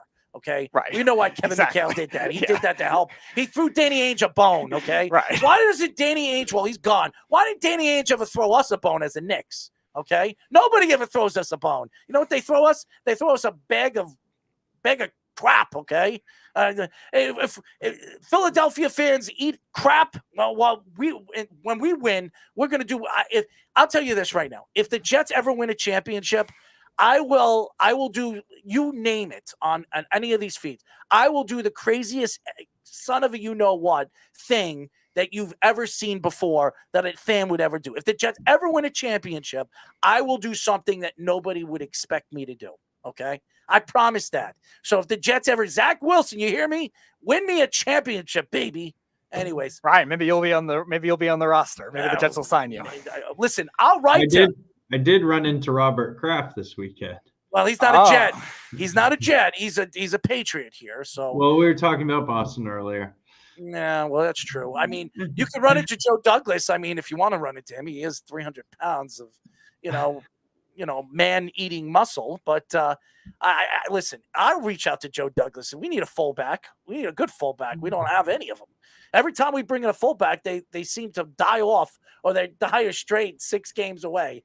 It's horrible. The Jets are horrible. Developing players, they're just horrible. So, hopefully, this entourage of coaches can change that with Robert Saleh. But only time will tell. But I have a feeling we'll be seeing a new coach in another 4 years. So there you go.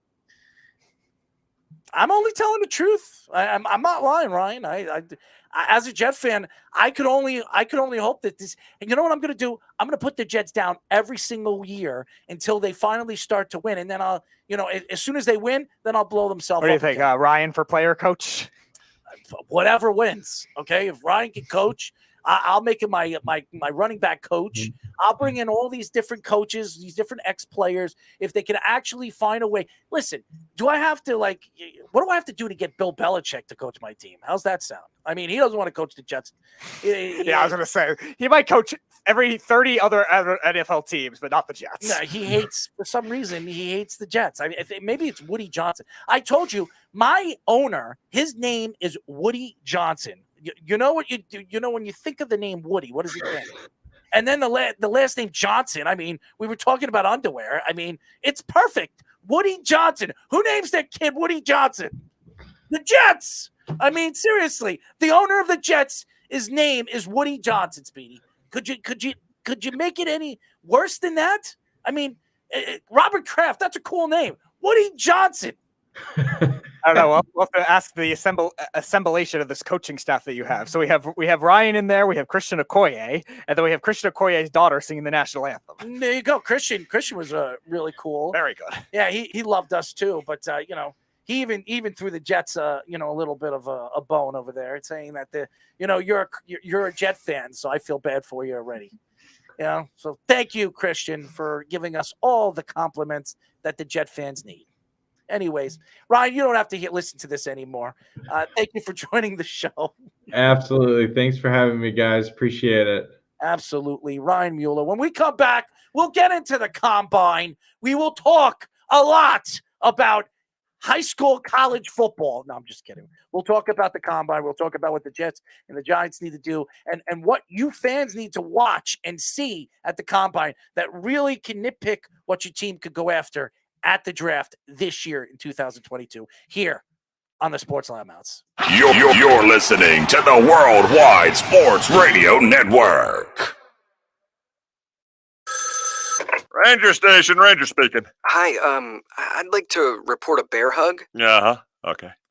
Well, we were building a bonfire, and I saw some, dry brush and leaves around, so, I said to move the bonfire somewhere else, and out of nowhere, Smokey Bear shows up and hugs me.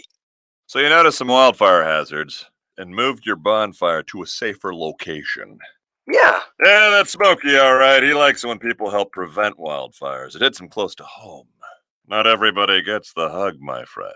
So that's pretty special to get a hug from Smokey Bear. So it was him.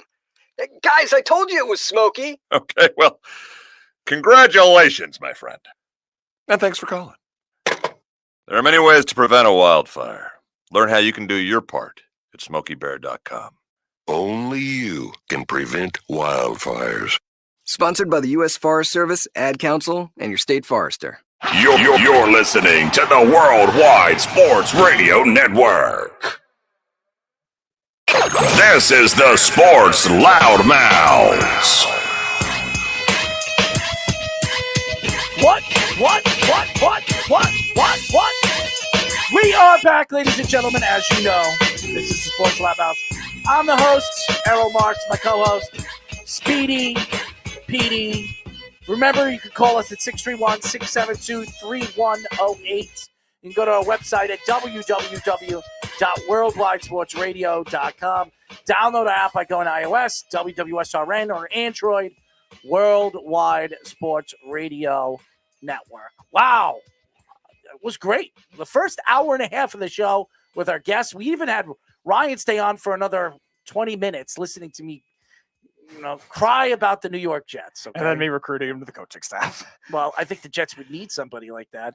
I mean, at least Ryan would maybe show the Jets what it is to win. I mean, Ryan played for San Diego, so at least they actually won. They didn't win no Super Bowl, but they won many, many seasons.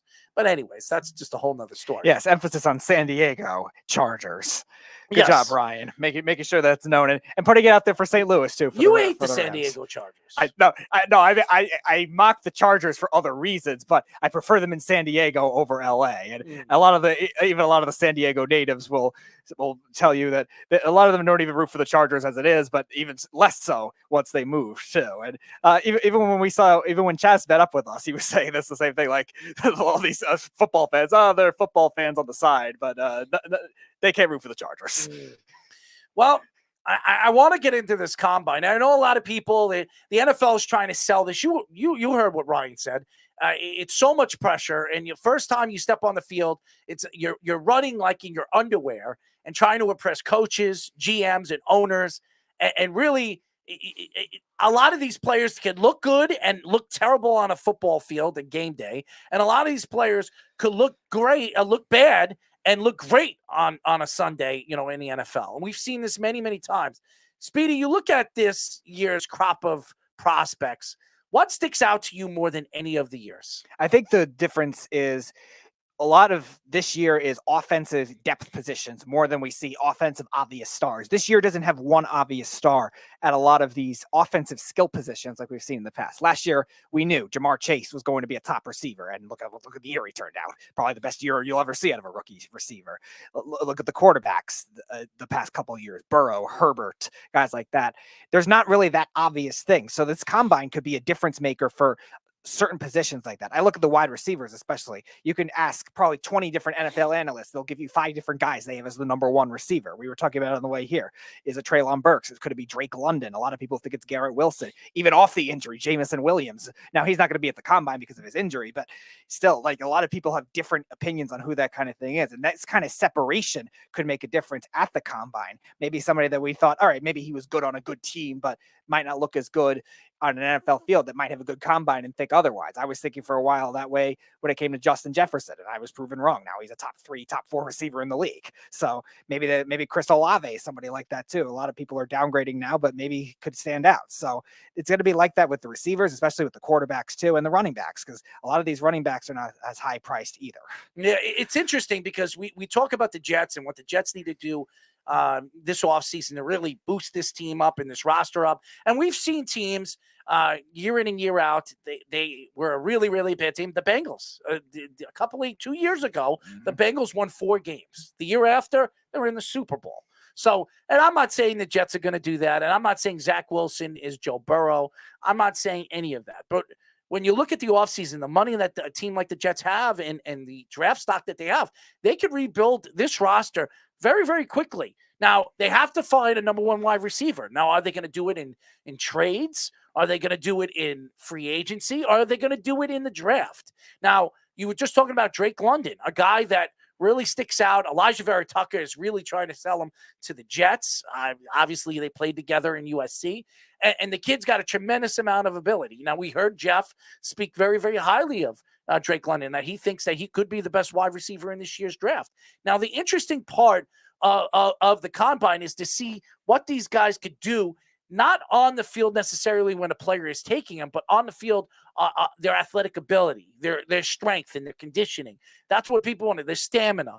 That's what shows up at the combine. Now, DK Metcalf was a wide receiver that wasn't highly profiled going into the draft. Everybody thought he was a fourth-round talent. You and I were both skeptical of him. I don't think we said fourth round. We were both skeptical of him because of his route running. Absolutely. And what he proved at the combine is he was one of the fastest, big talented wide receivers we've ever seen in the combine, who is very strong, has an unbelievable physique, could jump, could do all the stuff that you expect a talented wide receiver to do. Now, what has he done in the NFL?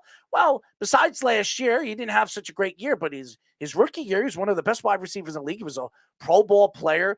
And to me, you can't really define a player at the combine. You really can't. But what you can see in the combine is if this player fits your talent, your style of player, that's going to fit your offense, going to fit your defense. Obviously, if you're a defensive coordinator, you're looking for speed on the edges. If you're a 3-4, a 4-3 defense, you're looking for a particular player that can, stop the run or something like that. You need to find the guy that defines that defense, that's going to help that defense moving forward in the next 4 to 5 years, especially if they're a first-round talent, where you could give them that bonus fifth year. So you look at, this draft, Speedy, you wonder who fits the mold of that particular offense, that particular defense, or your particular team. Yeah, there's going to be a lot of that just because of the hybrids, too, that I was mentioning earlier with Ryan. A lot of them are prevalent in this draft as well. We talk about Kyle Hamilton all the time, a guy that could play strong safety. He could be a slot corner. He could be a linebacker. He played more linebacker this year because the Brown, Jeremiah Owusu, who was at Notre Dame, he was drafted by the Browns. So he kind of took over that kind of role. And obviously he was already great before that, as it was one of the best safeties in college football that we've seen. But we were mentioning other hybrid type players, a guy like DeMarvin Leal out of Texas A&M. A guy that he was a defensive tackle at certain points with Texas A&M, then he was an end. Now he could be an outside rusher, a stand-up rusher.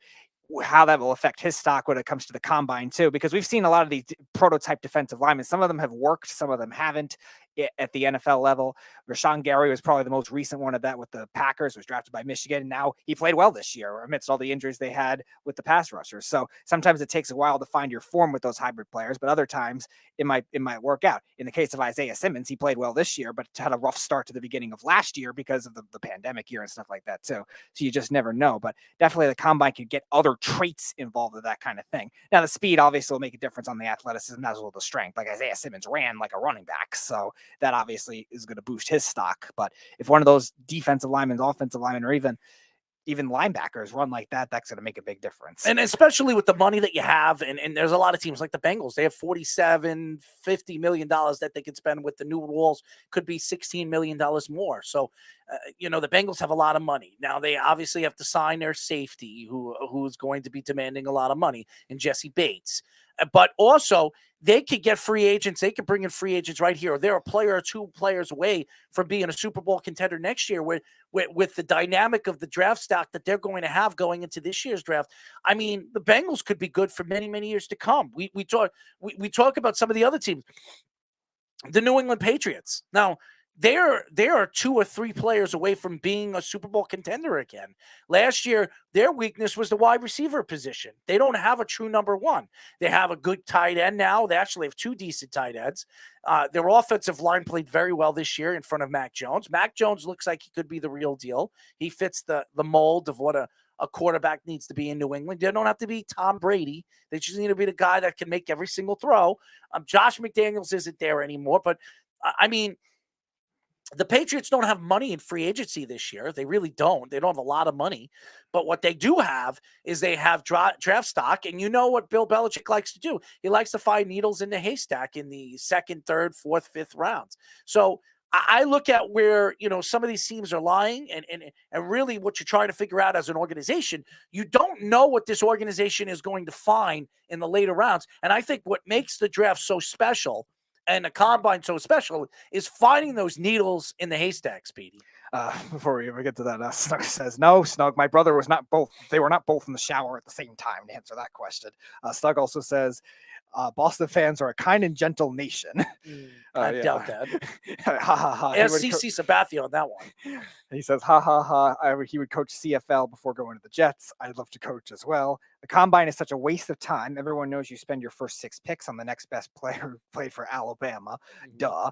We all knew Chris Jones was a special player when he ran his 40 at the combine.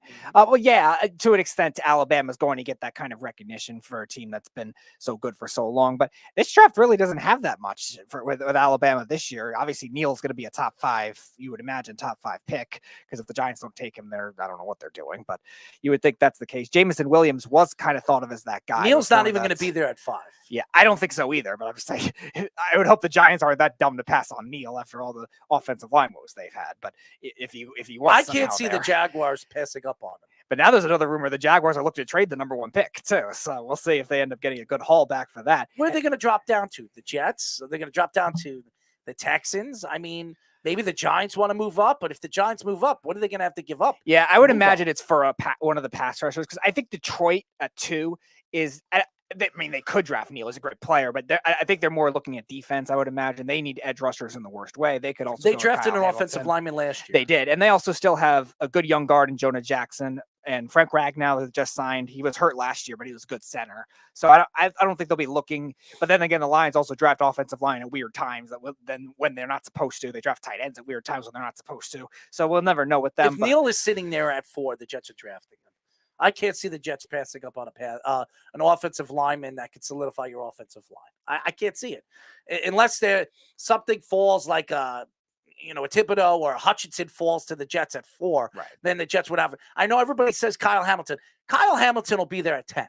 I really believe Kyle Hamilton will be. Yeah, we went over those scenarios a couple of weeks ago. The only team that would probably be a threat to take Kyle Hamilton is Atlanta, I think.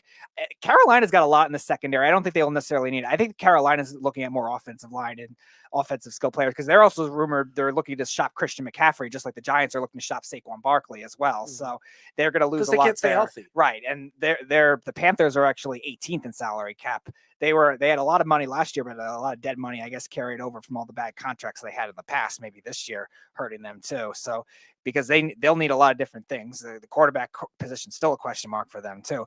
But Atlanta is a team just because they still have a good amount on offense, and their secondary had some good pieces on defense, but still need a lot on defense, could still go after that kind of thing. They need pass rush help too, so they might be another team that could trade up for a pass rusher as well. But the Giants, they have more positions to look at than safety. Carolina, I think his Chin's a good player. They have all the corner depth. I think they'd be worried as much with that.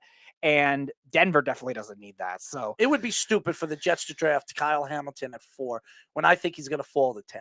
I really do believe if the Jets don't draft him at 4, nobody's going to draft him anywhere but 10. Okay, so the Jets could get the offensive lineman that they want, and they could get Kyle Hamilton and really solidify both their offensive line and their defense right there.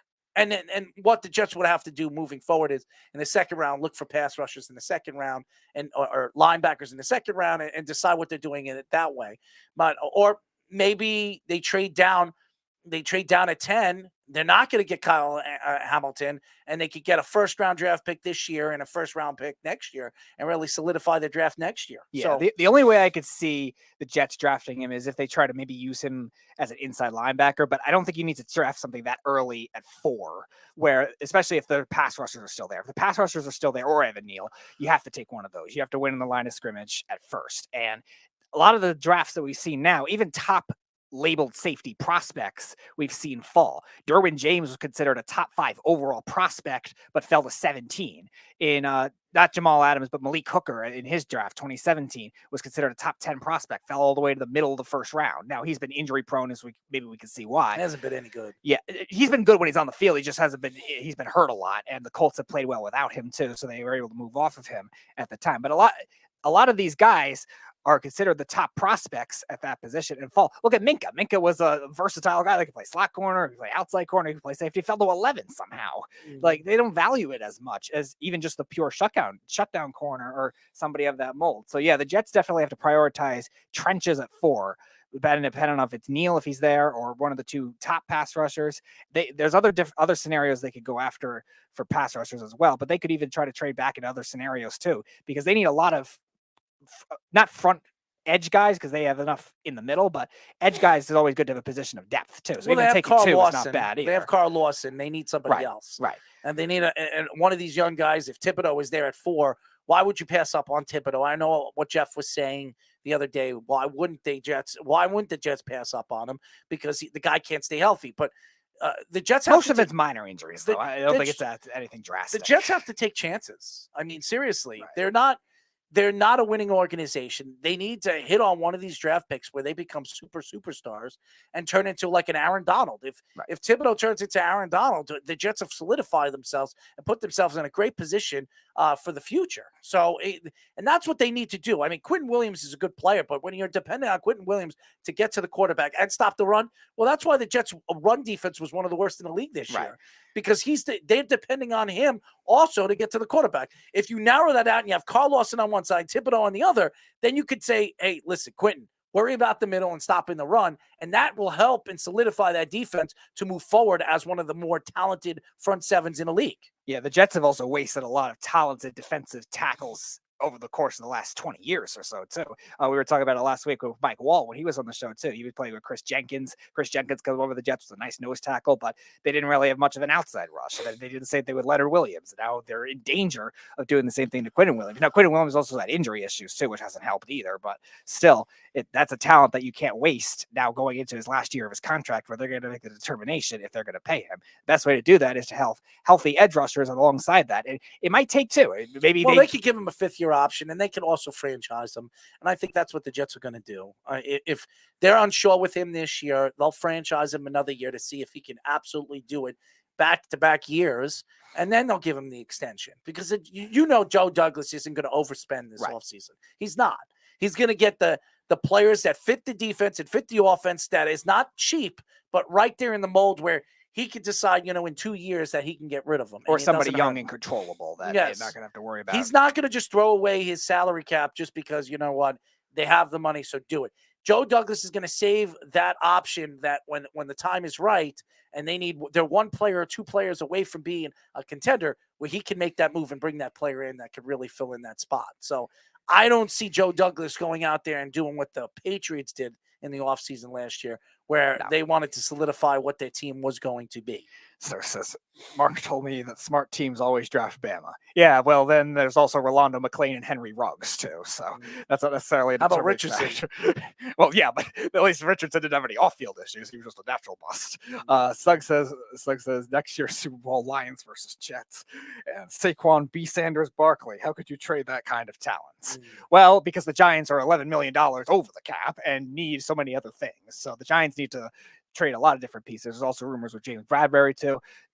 Joe Shane was saying they also could lean towards cutting Bradbury as well if they can't trade him, which I don't know why they would do that. He's still a good corner. He fell off from his 2019 season, but he's still a good corner. And they have young players in their second year. I don't think anyone else is ready to become a number 1 corner on that team right now, even though they have a lot of depth. So that wouldn't make much sense. But yes, Saquon is probably going to be traded this offseason.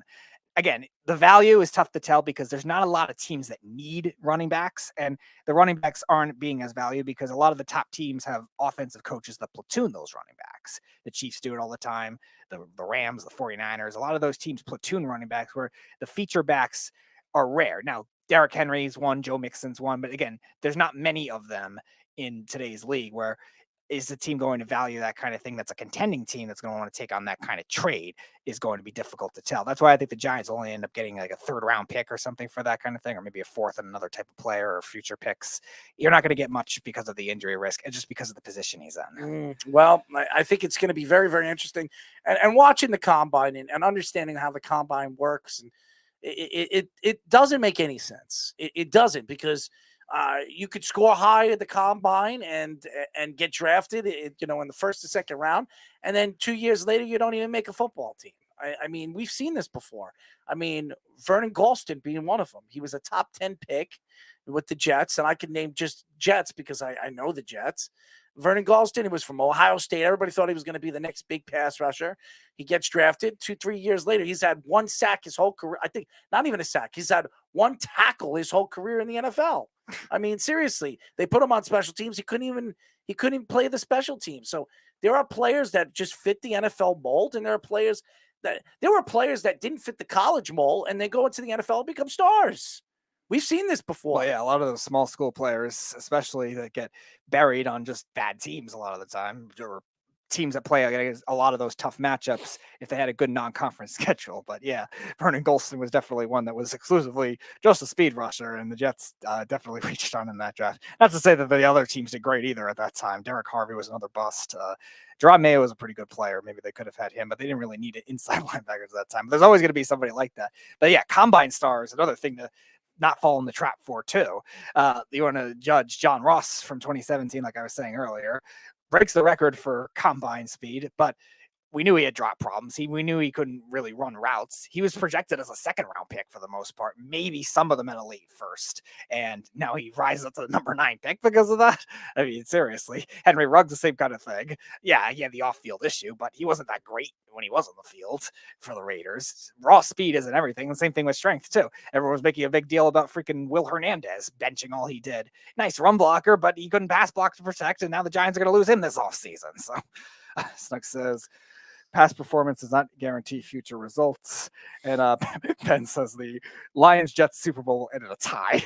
Probably right. I mean, obviously, but again, I think that the Lions are doing something right now. I really do believe that. I think the Lions are putting themselves in a good position to succeed. They could trade Jared Goff in the offseason. I mean, he had a good season. There'll be teams looking for a quarterback, Pittsburgh being one of them. They are talking about maybe bringing in Mitchell Trubisky.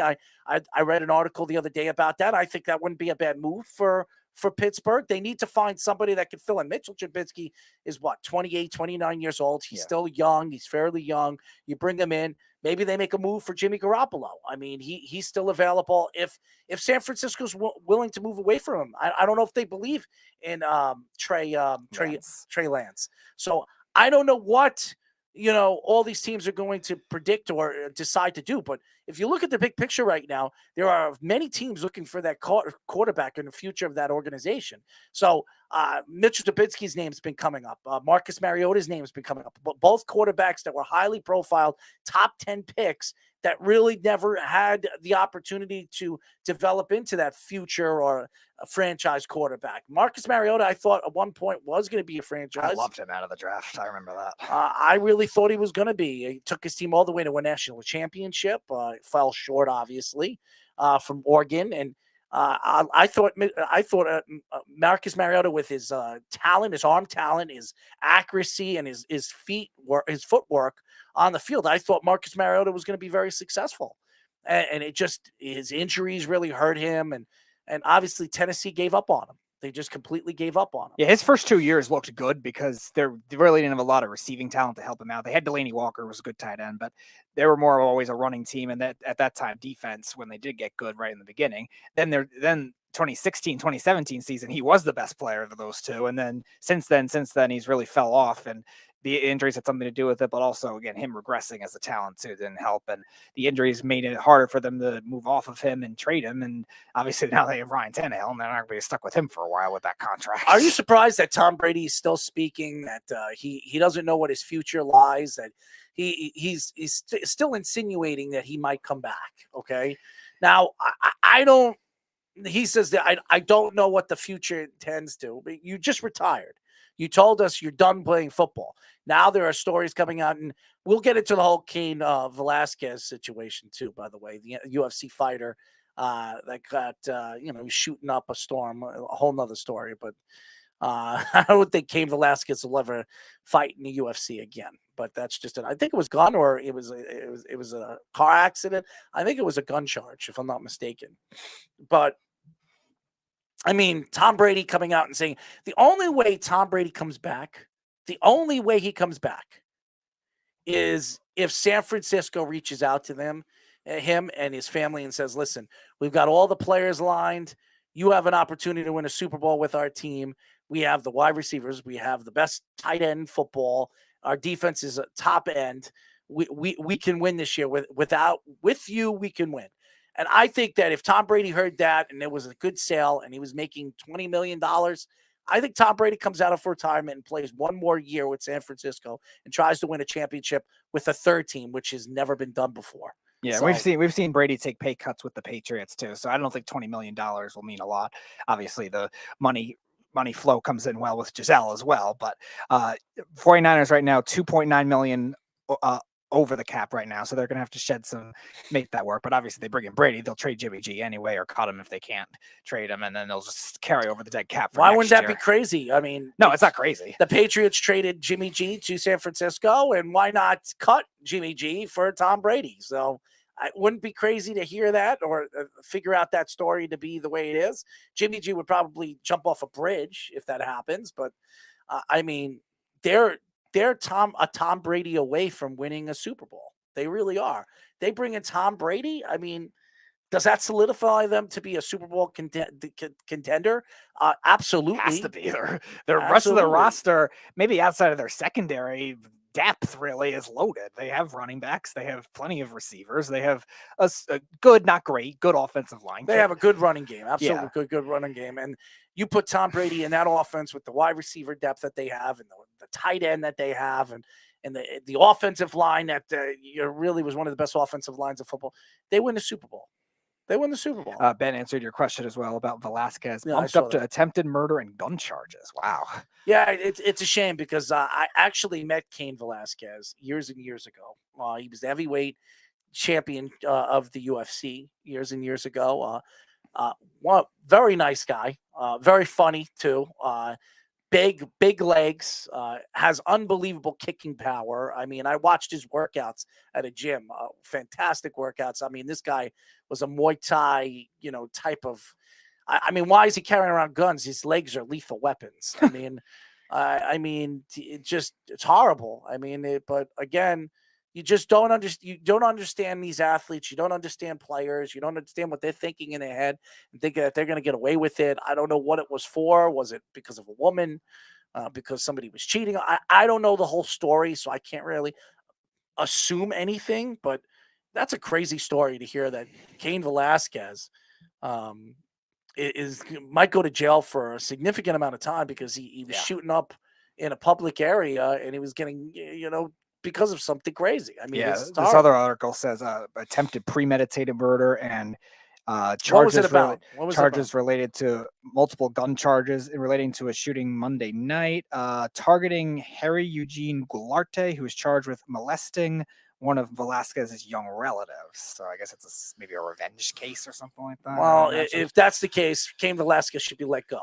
Okay, because if this guy's molesting his nephew or something like that, as one of his relatives, that guy should be murdered. That guy should be tortured. Okay, that's disgusting. Yeah, it really is. It really is. Snark says Tom Brady could take Cain Velasquez's spot on the UFC roster. I hope Cain is a really good attorney. Oh yeah, you're gonna need one in this case. That's a lot of gun charges and attempted premeditated murder. That's a lot. Yeah, well, I would have murdered that guy too. I would have ended that guy's life too if it came down to it. Ben also adds a daycare worker was allegedly committing lewd acts on one of the Velasquez relatives and confronted the daycare worker too. What happened? What was that? Ben says a daycare worker was allegedly committing lewd acts on one of the Velasquez relatives, and he also confronted the daycare worker too. So what was he doing? Obviously, the daycare worker was doing it to his net, but what does he mean? He confronted the daycare worker. What do you mean? So maybe there's another attack too that is maybe connected with this too. It doesn't say in this article. That's horrible. Wow, that's a horrible story.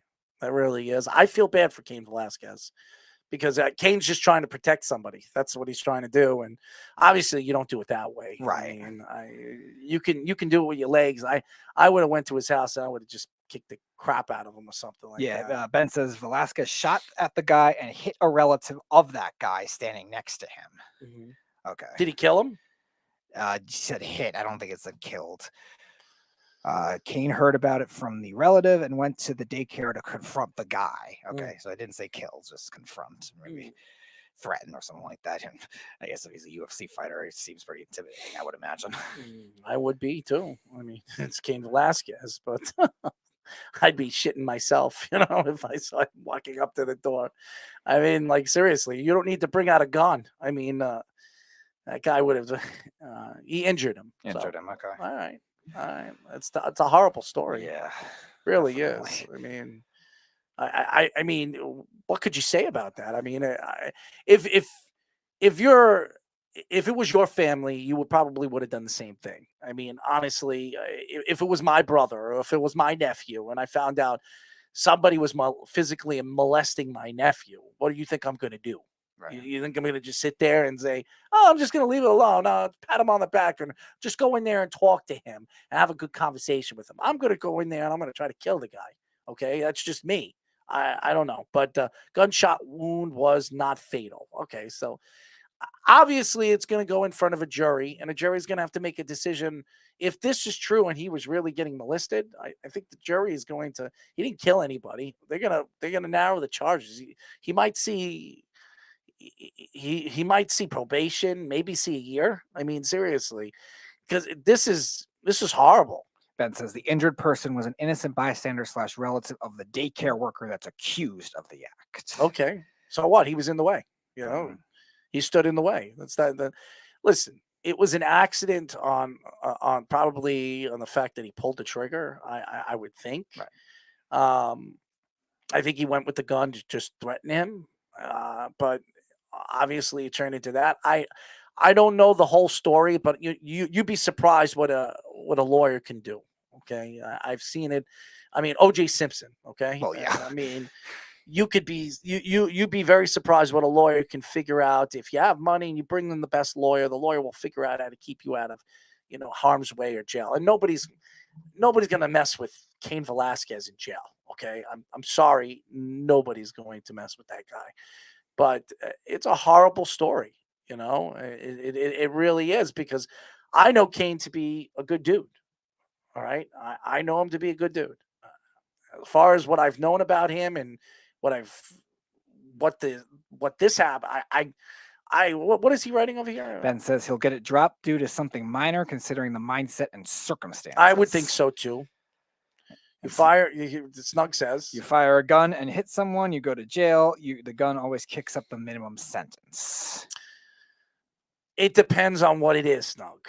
If this story is true, okay, and this guy, his nephew or his niece is getting molested, you'd be surprised what a jury does. I mean, all it takes is one person saying no. Okay, right, one. Right. They all have to agree to it. If one says no, it's going to be waived. It's going to be a mistrial. Yep. So, and if they do it again, it could happen again. I mean, it could stall so much where they can find other evidence. If he could prove that his nephew or whatever, his niece or whoever it is, his cousin was getting molested, there's no way a jury is going to agree that he should go to jail. I'm telling you that right now. Not all of them. Not all 12 of them. Not all 12. No. Not all 12 of them. I mean, because they're going to sit there and they're going to say, I'm going to put this guy in jail because, yes, he shouldn't have been pulling out a gun. He'll have misdemeanors. They'll find a way to keep him out of jail. There's no way 12 jury members are going to sit there and agree to this, knowing that this guy molested his nephew or his niece. Right. I can't see it, especially in front of a jury. Maybe 9 will agree, but all it takes is one person to say no. It's a mistrial. Yeah. It's 12 people every week or whatever, however long they meet. I forget how jury duty works exactly, but 12 people. So you have to get it to a majority to begin with usually, and then it takes a while for everyone to agree too. So that you're talking probably on average 2-3 months it takes them to agree a lot of the time on those types of cases. That's why it's a shame. And if he does go to jail for this, that's sad, because he's only there to protect. I know nobody died, nobody was murdered. Yeah, and stuff like that. Obviously, thank God nobody was murdered. But the fact that if this is true and this guy was molesting kids, I mean, that's horrible. Yeah. Ben also says Banal Dariush skips surgery and is planning for summer return to UFC. Well, again, we go from that to this. I mean, seriously. Thank you, Ben. But that Cain Velasquez story was hard. I read a little bit about it. I wasn't sure. I know he was arrested, but I know I thought it was I thought it was gun charges, but I didn't know the whole story. Yeah, just got arrested on multiple gun charges right now, and premeditated murder is what they're going on right now. But yeah, yes, that'll be that jury is still going to be an indicative decision still, which probably is going to take a while. First of all, he's not going to be sitting in jail. So everybody that thinks he is, he'll have bail. He's not going anywhere. Well, yeah, he'll be on trial during the case. Yeah, and whenever the trial is 2 years from now, because that's what it's going to take. It's going to take 2 years because of the back thing with the COVID and everything like that. Yeah, it'll be 2 years later, and when it does, if he could prove that kid was whoever he was sticking up for was molested, and it could be proven. There's no way 12 guys in a jury is going to agree to that, or 12 guys and girls, especially if it's a woman on trial. There's no way a woman's going to sit there and say, oh, it's okay. You know what I mean? And stuff like that. Because anybody would think in their wildest dreams, if it was your nephew or your son or your kid, and you wanted to protect them, that you wouldn't go out there and try to, seek revenge. Okay. He didn't kill anybody. Thank God. But, it's a sad story all around, because I told you, I met Cain Velasquez years and years ago, and he seemed like a really, really nice guy. So you couldn't fathom this whole story behind everything, but it is sad.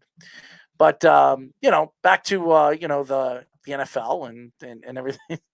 That's a crazy story, by the way.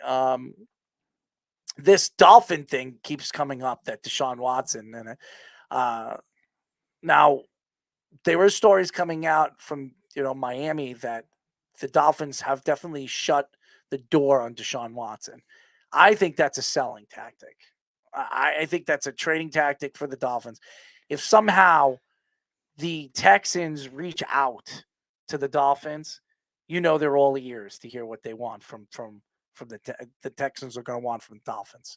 Don't you think, Speedy? I mean, well, I think the Dolphins now have to realize that their cap space is very high right now too. So it's definitely an opportunity. I think they're going to wait it out further, no matter what quarterback they end up going after, just because they have all this money to work with, and 61 million, that could get a lot of different positions. Now we know they need to get that offensive line better, because it was the worst statistical offensive line for the last 2 years, Miami.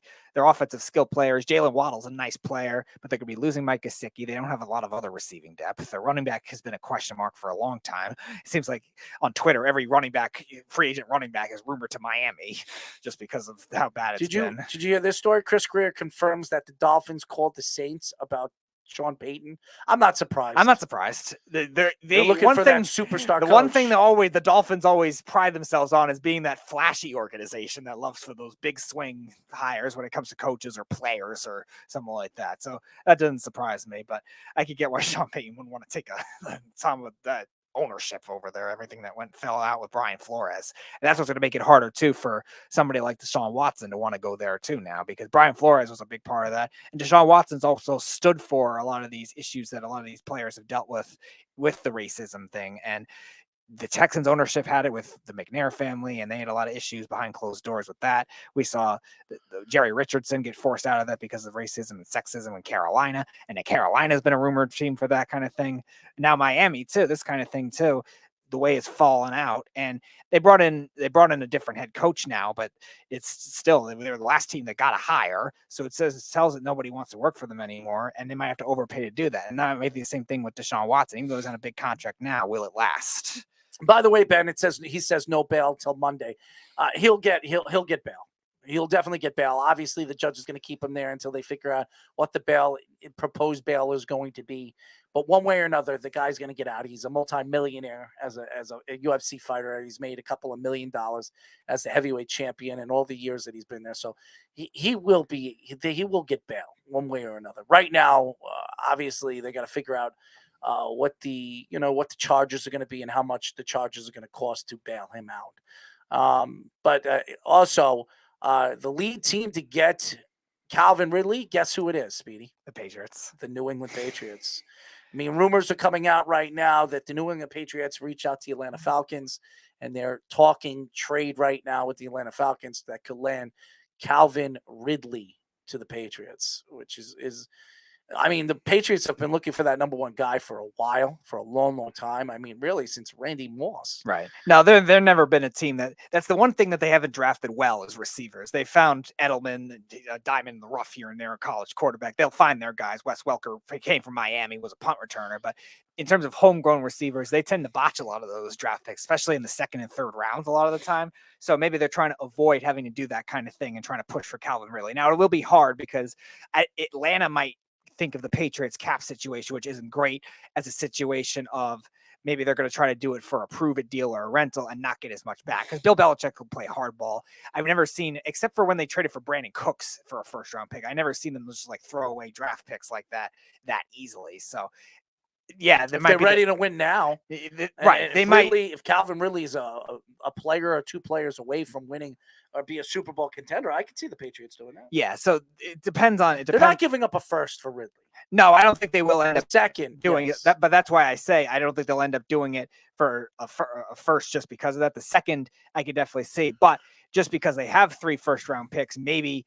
Do the Patriots have 3 first? No, the Eagles do. That's the team I'm bringing up now. They're the team that was also linked. I've been hearing DK Metcalf a lot with the Eagles. With the Eagles, okay, that's interesting too. Ridley has a lot of the connections though with the Alabama guys they have over there too, and that's why they were rooming as a good fit with Waddle and Jalen Hurts and all the other Alabama guys they have over there too. They just drafted their center, so they're trying to make it kind of a collaborative thing. So that's why I was hearing the Eagles. So the Eagles might overspend just to maybe steal them from the Patriots or something like that, where they could do a first-round pick, which is why I think they have the most leeway right now. But the Patriots have that urgency because they're closer to winning than the Eagles are right now, where they might push harder, and that's the case. If they give it a second, maybe they give a player or two, maybe to make the money work, because Atlanta has a good amount of cap space, not a lot. They still have a lot of bad contracts there right now. 25th, yeah, they still got to get over the cap. So the Patriots might have to give up. When did Quinn Williams get drafted? It was 2019. 2019. He was the 3rd overall pick. 2020, 2021, 2022. So he's on his 4th year. So the Jets are going to exercise his 5th year option. So he's there for another 2 years. Mm-hmm. So that's what they're saying right here. The Jets are going to exercise his 5th year option. So that's 2 more years. Right, which makes sense because it's not a Douglas pick either. He's going to want to evaluate it from his terms because obviously he was a great prospect in that draft. He was thought of as a top 3. Probably some people thought of him as number 1 overall. Yeah. So Douglas is going to have his evaluation of what they're going to want to do with it too, because he doesn't want to give out the big contracts either. So yeah, that kind of thing could lay way for fringe. Now, the other thing, too, is what Quentin Williams will end up wanting. We haven't heard anything yet from him. Well, he's not going to get $100 million playing like he played this year. No. The other thing is the injuries, too. We'll have to see if he can stay healthy for a full season. And, again, if the Jets get other edge rushers to help him. He needs a season where he has 13 sacks, or the Jets are the best run-stopping defense in all of football. Yeah, at least from a more realistic standpoint, maybe start with 8 or 9 for it. Well, if they get pass rushers, I think it'll open up holes for Quinn Williams to dominate. Sure. From a contract stipulation standpoint, you just want to see growth in terms of getting to that level that he should be getting to. So 8 or 9 sacks is probably a realistic market. 13 is probably the best case scenario for somebody like that because we know he has the potential for it. So it's definitely possible. And in Salah's system, if they get other depth to help in that kind of thing, we've seen interior guys strive. Now, Sheldon Rankins will have to stay healthy as well. And they need to get some edge rushers, get some depth. And that means could they draft 2 of them too, because they have all those 2nd round picks as well. They could trade back into the 1st round, maybe to get another pass rusher. They could draft one that falls out of the 1st round in the 2nd round. We saw the Bills do that with the 2 pass rushers they drafted last year that fell surprisingly the way they did. And so I think the Jets have that kind of scenario to present itself with all the money that they have, though, too. But Joe Douglas is going to put his mark on it more. Amari Cooper is another name that really stands in the way of a lot of teams, and especially the Cowboys. But there were stories coming out of Dallas that him and Dak Prescott don't get along. And if that is the truth, Amari Cooper don't want to be there anymore. I mean, obviously, CeeDee Lamb is there. They're trying to possibly re-sign Gallup. Gallup is definitely a hot name and a hot commodity that could be available this offseason if a team is looking for a number one. I don't think he's a number one. He's a number two. They tried to profile him when CeeDee Lamb and Amari Cooper were hurt this year, and Gallup did not play well when he was the number one and when the number one cornerback was taking him out of the game. So if you're a team right now, do you trust that you're going to pay Gallup big money or $70 million a year like, what's his name again, got from the Giants? Galladay, where he becomes a bust. I think Gallup is better than Galladay.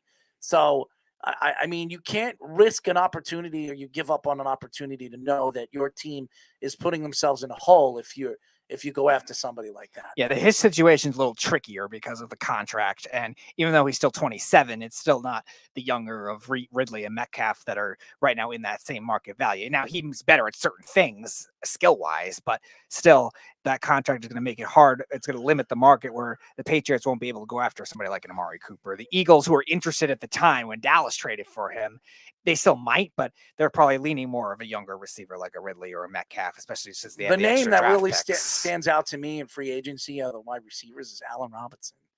That's the guy that if you were the Jets or you're with a team like the Patriots, so looking for that number one guy, that guy can absolutely take your team to that next level at that wide receiver position. Allen Robinson's the guy. Now, he had a bad season this year, but look who the quarterback was. He was a rookie quarterback. He's played with back quarterbacks his whole career. Look at the offensive line.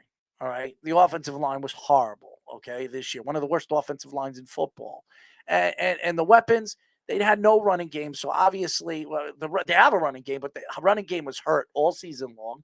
So they were depending on the throw, and they have a rookie quarterback throwing the ball. Allen Robinson definitely didn't have a good season. If you were a fantasy guy, you probably Mooney was the guy for fantasy. He actually played well this year, but that was really it for the Bears to judge that. I mean, you can't blame Allen Robinson for The thing that worries me a little bit, though, with the Jets, though, with Allen Robinson, is not necessarily the money, because I think that kind of deal is Douglas's perfect kind of thing. It's also the scheme fit, though, too. He's more of a possession, contested catch type guy. Now, we've seen bigger bodied guys in the 49ers scheme and the Jets scheme in the little bit that we've seen of it with LaFleur have some trouble so far. So that's the only thing that worries me when it comes to a fit. Because the money, I think the Jets will be able to get a bargain on because he had a bad year and he's been injury prone in his career too. So I would take a chance in that. The trading white pieces for Calvin Ridley. No, I'm not denying that. I don't mind the value in terms of the money standpoint. I just worry about the scheme fit of what it will end up being with LaFleur. Now, LaFleur might have to evolve that kind of thing too. Maybe that's on him. Maybe he's got to realize, okay, maybe you have to get something that more bigger body guys could fit in, because the Jets have a lot of those motion type players as it is with Elijah Moore, with Barrios. If they do bring him back, he's that slot type. We'll see on that. But those guys have never strived in that type of offense. Are you willing? And Barrios is going to want $9 million a year. Are you willing to pay Barrios, who's a scheme fit? Yes, but is he worth $9 million to pay? That's what's so tricky about that kind of thing, because he's young too. So he does have. I don't think anybody gives him $9 million on the open market. Yeah, you have to be like a perfect scheme fit for that kind of thing to happen. I mean, maybe one of those special team oriented teams might do that kind of thing, like a team like the Ravens or something like that. But that probably would be the only one, because he's a versatile, like slot receiver, running back type hybrid. That's a lesser version of what a lot of these teams have now. So maybe from a modern system standpoint, maybe they try to take that kind of chance if you have the money, but it would only be a team that really prioritizes the special teams more that would do that. But again, that's what makes it tricky from the Jets standpoint, because the Jets have the money to make that kind of thing work, but they know they can also get better at the wide receiver position if they do go after Allen Robinson. Chris Godwin's another name that's out there. That's a big name. Now he's coming off an injury too, which is scary, but he's another guy. I don't think the Jets pay him $100 million. That's what I'm saying. I'm thinking the price tag is going to be very high for him still, because he's young, where you got a team like Miami that has more money. Not that the Jets don't have a lot of money, but the Chargers, the Jaguars, those are teams that all have a lot of money. I don't think the Chargers spend money. I think the Chargers just re-sign Williams. I think they'll be done with that. I don't know about that, because I think Williams is going to be looking elsewhere. I think they like the connection with Herbert. I think they really showed this season. So I think they'll keep him, and then he's a guy that the Jets really like. I could see Williams going to the Jets. But again, he's another guy I worried is going to be not a scheme fit with that kind of offense. I think they did at the time when Gase was there and they had that offensive coaching staff, it would have made a lot more sense. I don't know if a bigger body guy is what they're going to look at. That's why I think if the Jets don't want to pay him, Godwin could be an option. But if his price might fall because of his injury too, or Ridley if they do trade for him, where they give up a 3rd-round pick and Denzel Mims or something like that. Robinson would be a nice piece. How about bringing back what's his name again from Carolina? Robbie Anderson. I mean, he's been saying he wants to come and play here. Not surprising. he liked his time with the Jets, but I don't know. He had a lot to say about the Jets because of Joe Douglas not giving him the extension. And then he had one good year, he had a Pro Bowl year, and then last year he had it wasn't a bad year, but it wasn't a great year. It wasn't a great year for consistency, and he only had, I think, 3 touchdowns or something like that. So I don't look at the touchdowns to be the end all be all. It's fluky, I know. But I think it depends on the scheme and how they use them. Mm-hmm. But Robbie Anderson didn't have he's been speaking highly of the Jets, that's his number one priority. That's where he wants to go. He had 5 touchdowns last year. Okay. 519 yards. Was it a great year? No. The year before that, he had 95 catches for 1,096 and 3 touchdowns. He actually had more touchdowns this year. Okay. But so he must have got a lot of he was a stats. Yeah, he was a Pro Bowl player the year before that. Yeah, so it's just weird with that kind of perspective to think, because the Carolina was he a Pro Bowl player? No, he wasn't a Pro Bowl player. But yeah, there's a lot of good receivers in the NFC, but he could have been that kind of thing with maybe more touchdowns or a little more yards. He wasn't a Pro Bowl player. So even so, you worry about that kind of thing with the Panthers offense having very similar concepts to what the Jets have in terms of motion, in terms of rollout plays, in terms of lining up the receivers in the backfield a lot, because they do that a lot with DJ Moore, and they even did it a lot with Curtis Samuel when he was there. Now he's gone, obviously, in Washington. So bringing him back in that kind of thing makes sense, but is something you really want to experiment with again over somebody fresh and new. He's not getting $10 million a year, especially not now. No, I mean, if Joe Douglas takes a chance with him, he'd give him $5 million and he'd take it or leave it. But that's why I think Braxton Berrios is asking for a lot of money. I mean, I'd give Braxton 5 to 6. I give him $6 million. I mean, if give him 6 years, $6 million for 3 years, that's about $18 million. Right. That's what I would give. That would be ideal if you could try to negotiate that kind of thing. $9 million a year for a wide receiver. He's not even a full-time wide receiver. I mean, right.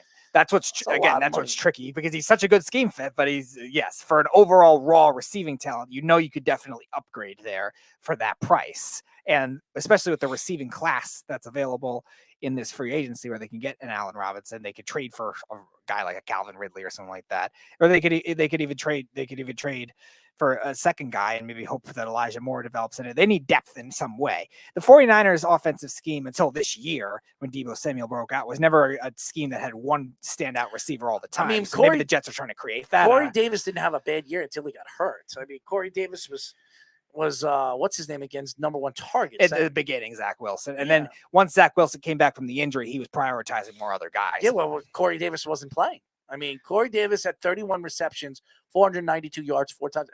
That's pretty good numbers. It's not bad. I also think, though, too. But he's a number 2.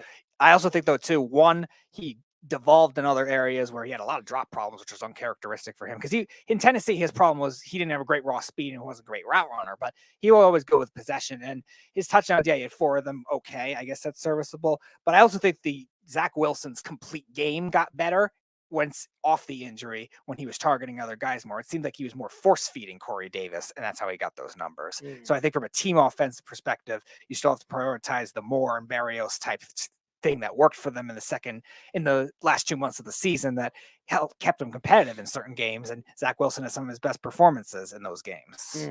It's going to be very, very interesting, especially at the Combine.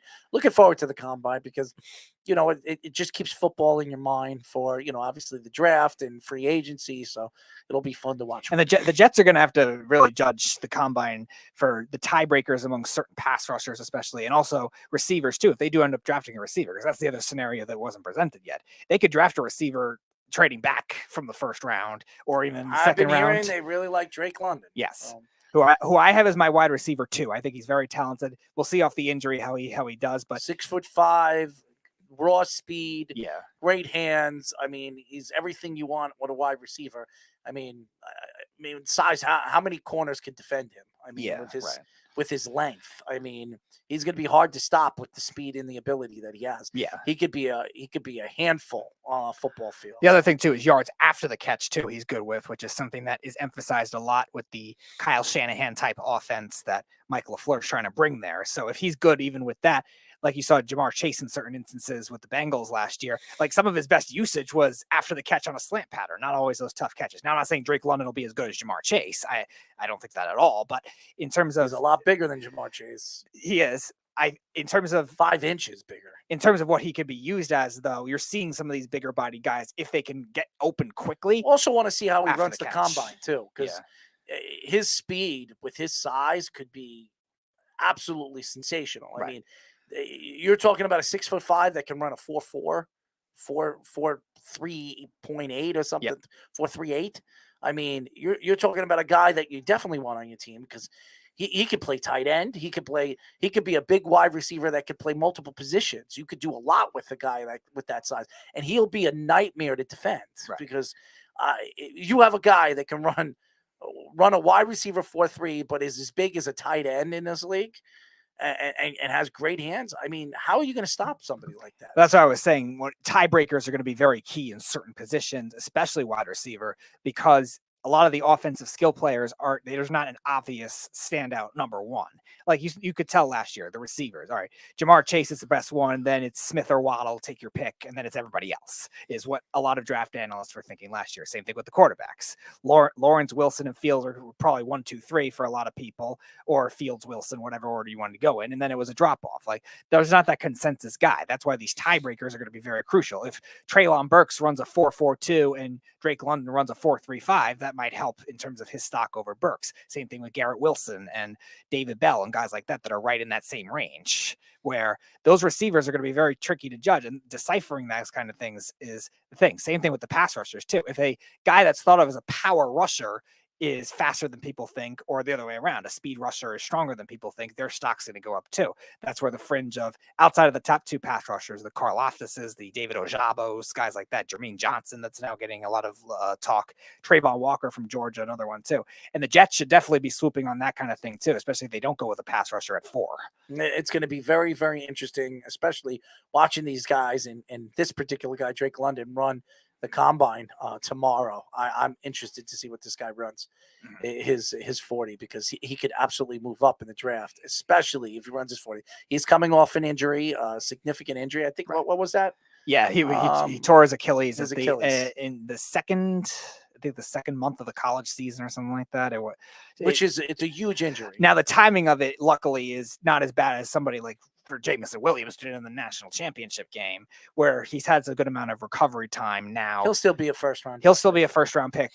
And I think London's a little more talented all around than Williams, and Williams is the speed that a lot of teams like too. So it'll definitely be interesting where that ends up going. Now, Williams obviously won't be in the combine because of the injury happening so suddenly only a couple months ago with the national championship game. But still, he's still going to be thought of as that first round commodity.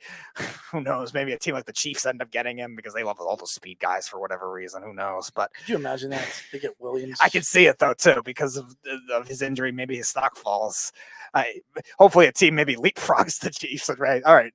If he doesn't go there, the Chiefs will get him type thing. Maybe he'll that I kind can of see move. that. I can see that happening. I absolutely can see that happening. He's a better version of the number 2 receivers they think they have over there. Look, your Rangers won. They beat the Blues. Hey, about time. Kreider has his 35th goal this year. I'm telling you, Chris Kreider scores 50 goals this year, which quite possibly could happen. You trade him in the offseason. I don't know why Ranger fans would sit there and say, let's keep him. Let's do this. You got him at your highest point. You can get a significant amount back for him. Why wouldn't you trade him? It'd be stupid for the Rangers. Anyways, it would depend on how far they go in the playoffs too, though, because if he's a big part of why they do well or better than expected in the playoffs, they might keep him as a leader type thing. So teams overperform, underperform in hockey. It's a playoffs that is chaotic for a reason. You never know where it's going to go. And for that reason, they might just explore that. But if they just do everything as norm and he still scores 50 goals and they're still out in round 1 or they fall to a wild card spot or whatever, yeah, you could definitely. They're not going to fall in the wild card spot. I don't think they will now, but I don't know what happened to Washington. Oh God, they've fallen off. Wow, 8 points the Rangers have on Washington now. Wow, 3 straight losses for the Capitals too. Yeah, well, it don't matter. It all matters in the playoffs and what you do in the playoffs. Yes, because Washington's very trustworthy in the playoffs. Obviously, Gallant has done a lot for the Rangers, and he's done what Barry Trotz did for the Islanders the first year, and hopefully the Rangers can move into the playoffs and make a run in the playoffs. Right now they play Pittsburgh, which I prefer over Carolina. So yeah, hopefully it stays that way. The Hurricanes now 5 points ahead. Yeah, with 2 games in hand. Too. Pittsburgh's very, very good against the Rangers in the playoffs. It's kind of a mixed bag, though. The Rangers had him early, then the Penguins had him recently. The Penguins usually, a lot of times, when they had the better teams, lost to the Rangers and vice versa. It's kind of weird the way it's worked out. So it's kind of a mixed bag. But the Penguins don't have the same depth that they used to anymore because they are in salary hell. So I think the Rangers could beat them. And we've seen the Penguins really get exposed in the playoffs outside of their 2 cup runs. Kind of after that, they really haven't been the same. I think their only playoff series win, if I remember correctly, was against the Capitals. When we come back, I want to get into this baseball strike. We'll talk about what everything's going on and what we think of Rob Manfred moving forward and why I think in 2024 they should be thinking on bringing in Theo Epstein as the commissioner of this league. Because to me, there was only one reason why he didn't take that Mets job. It was only one reason why he hasn't taken any job, where he's been offered practically every single job in the major leagues since he's left the Cubs. I think there's a reason why. And I think 2024 can't come any quicker. And if it does, I think one of the smartest people in all of baseball should be offered this job and get this idiot out of office. When we come back, we'll get into that here on the Sports Loudmouths. It's the Worldwide Sports Radio Network. This is Mario Andretti. You know me as a race car driver, but I'm also a Meals on Wheels volunteer. I've raced against the sport's biggest personalities, but I've never met more vibrant, amazing people than the seniors served by Meals on Wheels. As a volunteer, you deliver a hot, nutritious meal and a friendly hello to someone just like your mother, grandfather, or next-door neighbor. These seniors are inspiring people with incredible stories to share, and they love to see you. The smiles you get back are priceless. Delivering with Meals on Wheels is easy, and you don't have to drive like me for it to be quick. You can volunteer your lunch break once a week or just once a month. With 1 in 6 seniors facing hunger and many more living in isolation, your lunch break can make a real difference. So, America, let's do lunch. Volunteer your lunch break at americaletsdolunch.org. This message brought to you by Meals on Wheels America and the Ad Council. You're listening to the Worldwide Sports Radio Network. This is the Sports Loudmouths.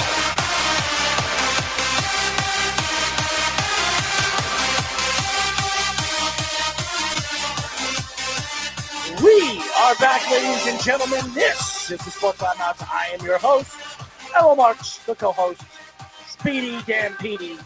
631-672-3108 is the number. You can go to our website at www.worldwidesportsradio.com. Download our app, like on iOS, WWSR or Android, Worldwide Sports Radio Network. Interesting. What a beat, Speedy. What made you pick that beat? I found it kind of cool. It's a fusion of house music and Hollywood Undead is the other one. You should have played that for, what's her name again? Zoe Yeoman. Well, she was the second guest. We would have had a break before that. Well, that would have been good for her. You wanted something to kind of ease her in. That would have been interesting. Her bobbing her head. She had a really good time. Yes, she did. She really did. Very interesting lady. And if she's looking to make a movie, why not, having me star in the role? I didn't get it in during the interview, but to answer her question about how many marriages George Foreman had, I was 1 off. I said 4. It was actually 5. There you go. So she didn't know, and either did you. So I'm surprised I was that close, though, because I don't know. I don't really know celebrity. He's got marriage 9 kids with the name George. I mean, good. He's only 8, and his daughter's name is Georgina. Good. He's halfway to Philip Rivers. It's great, but he didn't. Wait a second. Philip Rivers, like half his kids are adopted. That's fair. Yeah, that's fair. I mean, he had those kids. All right. Philip Rivers, I think, had 4 kids, and the rest of them are adopted. You want to know something? If you watch the 30, I think it was 30 for 30 or something that they did on Philip Rivers, E60. Philip Rivers and his wife are sensational people, great people. Because if you see the story behind the adoption and stuff like that. It is an amazing story. How good of a man and how good of a person Philip Rivers is to bring in people, and kids that he raised people that needed families, and he took them in like they were his own. It's an amazing story. You can say whatever you want about him on the field, how big of an ass he is, and whatever the hell he done, and how many players we've heard say that Philip Rivers has the biggest mouth on the football field. Okay, but all in all, Philip Rivers is a good person, good-hearted person to take in, 4 or 5 innocent kids and raise them like they're his own. Is an amazing story. It really is. And you have to give him a lot of credit. Him and his wife, 2 very special people. Yeah, Sean Merriman even said he was the biggest trash talker among even like the receivers, the corners, the defensive linemen. Positions you expect to be more trash talking. No, on that team, Philip Rivers. Could you imagine Philip Rivers at the line of scrimmage and you're the defensive lineman and he's saying, break 1 and 2, your mom's a hoe. Break number 2. They're like saying all these stupid things to the Well, we know what you would say if you were an NFL quarterback. Oh, are you kidding me? They'd want to rip my head off for the things I would say at the line of scrimmage. Oh man, I would be the quilted picker upper. Remember that?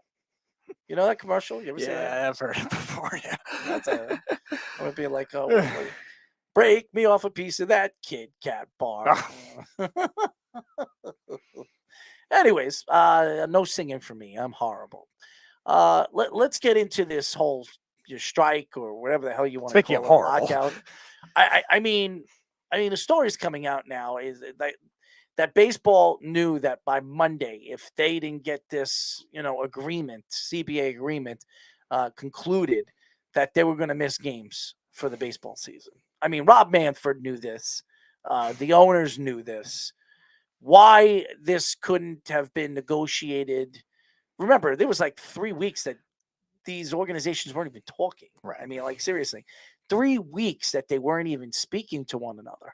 Now, all of a sudden, with the last week before you miss some games, you're all of a sudden speaking and you're trying to negotiate this deal and trying to negotiate that deal. And they agree to this, and they agree to that.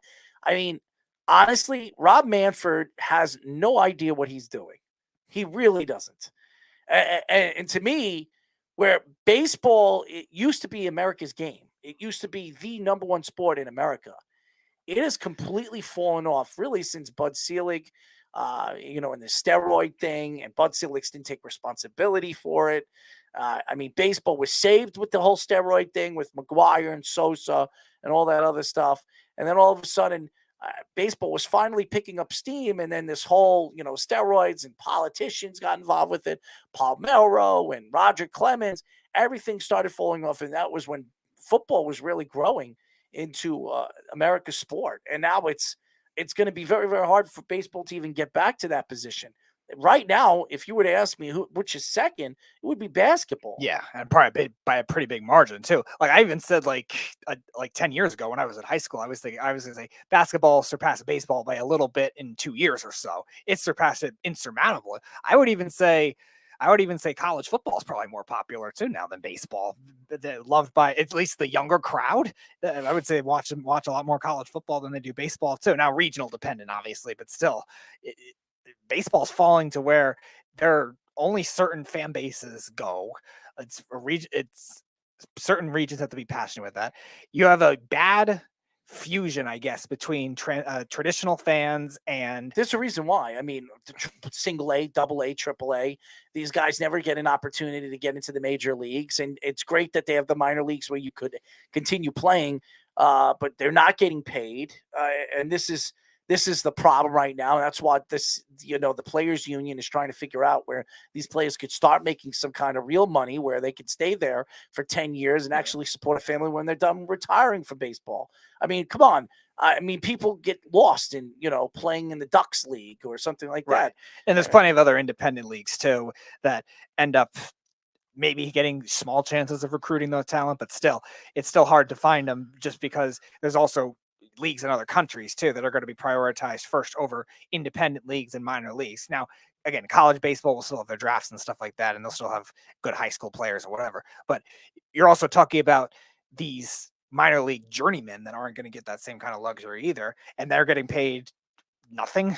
And now they want to get it up to finally in the 600,000 range for these minor league players, and the minimum contracts for players just being called up to be in the $700,000 range. And Manfred doesn't even want that. And it seems like he doesn't even know what he's referring to with a lot of these minor league teams either now. I know they switch organizations a lot of the time, but still, it's not something that you could just say, all right, we're not going to have any more of these anyway. Players have to be developed in baseball. That's how all these top prospects come out to be. They're not just great overnight. They're not just great at 16 years old. Yeah, and that's what makes me lost about this whole strike and this whole lockout. Now, I obviously believe that these players should be making some kind of money, and especially these arbitrating rules that they have, that you got to wait like 5-6 years before you become arbitrated. 6 years.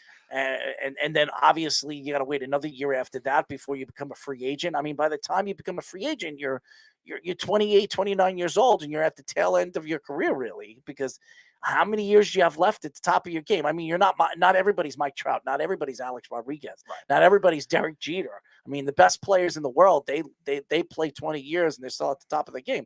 If you're a mediocre player, your best years are the first 8-7 years. And if you're not making that money, what are you making? You're making diddly squat. And that's why you go down to the minors. That's why you go back to AAA, and you keep getting called up, keep being sent down. I mean, Brett Gardner didn't become a professional baseball player until he was like 28 years old. 28. Same thing with Jacob deGrom. I mean, Jacob deGrom's one of the best pitchers in baseball. That took a while for him to come up. Yeah. He came up at 27. I think he turned 27 that season. So I mean, these players at the top of their games and the talent that they are, they should be making money right off the bat. I mean, honestly, but and baseball money is guaranteed, and there's no salary cap in baseball. Yes, obviously you got to stay under a certain total where you're not getting taxed, but I mean, you could do anything, and that's why, you know, you look at football. If could you imagine if football was like baseball? Do you know would be spending the most money? The Cowboys. Oh, of course. You know, the Cowboys. Jerry Jones would make sure he gets everybody he possibly wants, and I'll make sure that those. They'll build a super team just to lose to the second round of the playoffs. I mean, seriously, when you talk about money and money talks, I mean, it's crazy the way baseball just is sitting, and there'll never be a salary cap because baseball will never, the CBA and the rules will never agree to it. Not only that, baseball has a big disparity among the richest owners versus the lesser owners that don't have as much, or newer owners that maybe just bought the teams or something like that. Now, it's not necessarily based on team payroll or market necessarily, because, for example, the Pirates have a very rich ownership group, but they barely spend any money because they're a small market team that's terrible right now. It's also more of the richest owners versus the bottom half owners having a big difference, where it's tough to come together and have that kind of salary cap because those top owners are never going to stand for it too. The bigger problem too is also they call it competitive balance, but also the disparity of teams spending aggressively versus not spending aggressively. Because we always see at the time, oh, how did the Dodgers get this player when when they're so close to the salary or the luxury tax, and they still end up getting Max Scherzer, for example, the trade deadline, when these other teams wouldn't swoop in, or the other teams wouldn't make that kind of trade. And the same kind of thing in free agency too, where they spend in spurts now. And that's the thing that's hurting the most these veteran players. You were just saying how many good years left with 29 years old for a lot of these free agents, especially positions that aren't as prioritized, like a catcher is. Aaron Judge is going to be 30 this year. He's got another year before he gets his big money. And so he'll be 31 years old. He's going to be the biggest one hurt. Corner outfielders, because they're not valued as much, because now all these infielders are learning how to play corner outfield and vice versa, where in a versatile game of baseball, shortstops are going to get a lot still. Center fielders will get a lot too if they're still young and in their prime. But if they're not, if they're 29, 30 years old, they're not going to get any more too. Maybe certain catchers, just because catchers are hard to find. And then the rest of the money will really go to pitchers and maybe some of the top hitters that might be DH types. That'll be where most of the money goes. But teams are trying to avoid these contracts that were given out of the past to these veteran players. Albert Pujols getting signed with the Angels for all he did. Miguel Cabrera, not his first contract, but his second contract with the Tigers, which is, I think they still have to pay one more year or something like that left, which is crazy. So teams are trying to avoid contracts like that. And that's the bigger problem with the payroll disparity. Rob Manfred thinking it's more of the competitive balance. No, teams can spend money, but choose not to because they want to avoid those kinds of contracts. And if teams are bad, they're not going to spend that kind of money. They need to make it where they can make it more of a balance among the rosters, and that's a big problem. How about Derek Jeter stepping down as the CEO of the Marlins? I was shocked the other day when I heard this. Absolutely shocked. I understand being a CEO or the head executive of an organization. It takes a lot out of you. He's been there for 4 years, almost 5 years, and he's transformed this team. He's made, he's traded away players, and he's actually had pretty good drafts. He's brought in some good young players. This team is a rising organization that's growing, and I mean, when you trade a guy like Giancarlo Stanton, they traded the kid from Milwaukee, Yelich, and then the kid from St. Louis. Ozuna, yeah. They traded away Real Muto, the list goes on. They traded away all these great players and really has rebuilt this team into a good young team that's still rebuilding and rebooting. And then all of a sudden, out of nowhere, just steps down as the CEO and runner of this organization. I mean, I don't know what the truth is. Now, maybe it's the pressure. Maybe it's the pressure. Remember, this guy has been a winner everywhere he's gone. Everywhere, from high school to he was going to go play for Michigan and then decided to go play for the Yankees. Then in #96 is really his first full year. He wins a championship, and he went on this unbelievable wheel of greatness. And he's going to go down as one of the top 3 shortstops to ever play the game. And you look at who he is as a player, he just won, and then he goes to the Marlins and he's just lose. And maybe it's the pressure, maybe the fact that, it's taking away his family life with his 2 daughters. I don't know what it is. I don't know what the truth is. And I don't think anybody's going to know because Derek Jeter's not going to come out and say it. The guy's always kept it to himself. Anything that he's ever done, family life and, anything, he's never told anybody his business. Right. But I mean, when you hear the story, I mean, what did you think when you heard Derek Jeter stepping down as the CEO and lead shareholder of this Marlins? I was surprised from a personal standpoint that he did that. I know he didn't fully buy it. There were 2 other guys involved in that deal, but I'm surprised that he wasn't want to stay in the game because it seems like he was sticking with a model that he destroyed everything all at once, trading everybody all at once. That was his philosophy. Then they were building up to another extreme. They win a playoff series in the pandemic shortened year. They swept or won 3 out of 4 against the Cubs. The Cubs that ended up trading off all their pieces because of that. How could we lose to a team as bad as the Marlins? And this year they had some pretty good pitchers. Good young pitching staff that are to be trade chips potentially again, where they're going to have to just recycling players. But the Marlins are in a tough spot too, just because they're one of those teams that are considered that low market where Rob Manfred claims, they don't spend money because they don't have money. Well, yeah, their fans don't go to the game, sure. But we also saw them before they built their new ballpark go to the other extreme where they were signing Jose Reyes. They just gave Hanley Ramirez a big contract. They signed Mark Burley, all those guys to big money. And that obviously didn't work. But we've seen them spend, though, too. Maybe Derek Jeter wanted that. Maybe he wanted some freedom to spend that maybe Jeffrey Loria didn't, or vice versa. Maybe Derek Jeter wanted to be more of a homegrown type team and trade all these guys. He only owns 4% of the Marlins. Mm-hmm. That's what it says over here. So does he trade away? Does he give away his 4% ownership? I mean, he was the CEO. I mean, Bruce Sherman owns the majority. He's the controlling owner of the organization. Maybe he had a problem with Sherman. Maybe Sherman expected him to do more in this amount of time. I don't know. But he brought a lot of Yankees into the organization. Right. He pretty much wanted to build the culture around there like the Yankees did. And then he steps away where, listen, all we know is the Marlins could win a championship next year and Derek Jeter won't get any credit for it.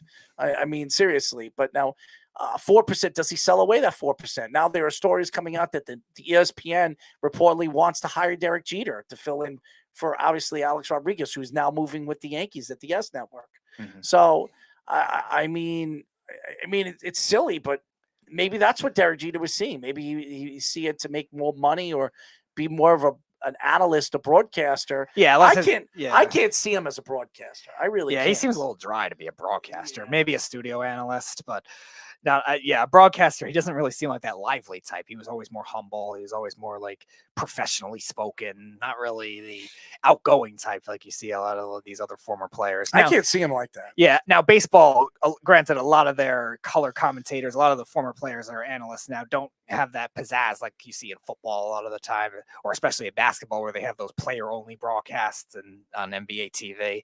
But yeah, maybe Derek Jeter just wants another endeavor. Maybe he tried as an executive and he didn't feel like it was going to work.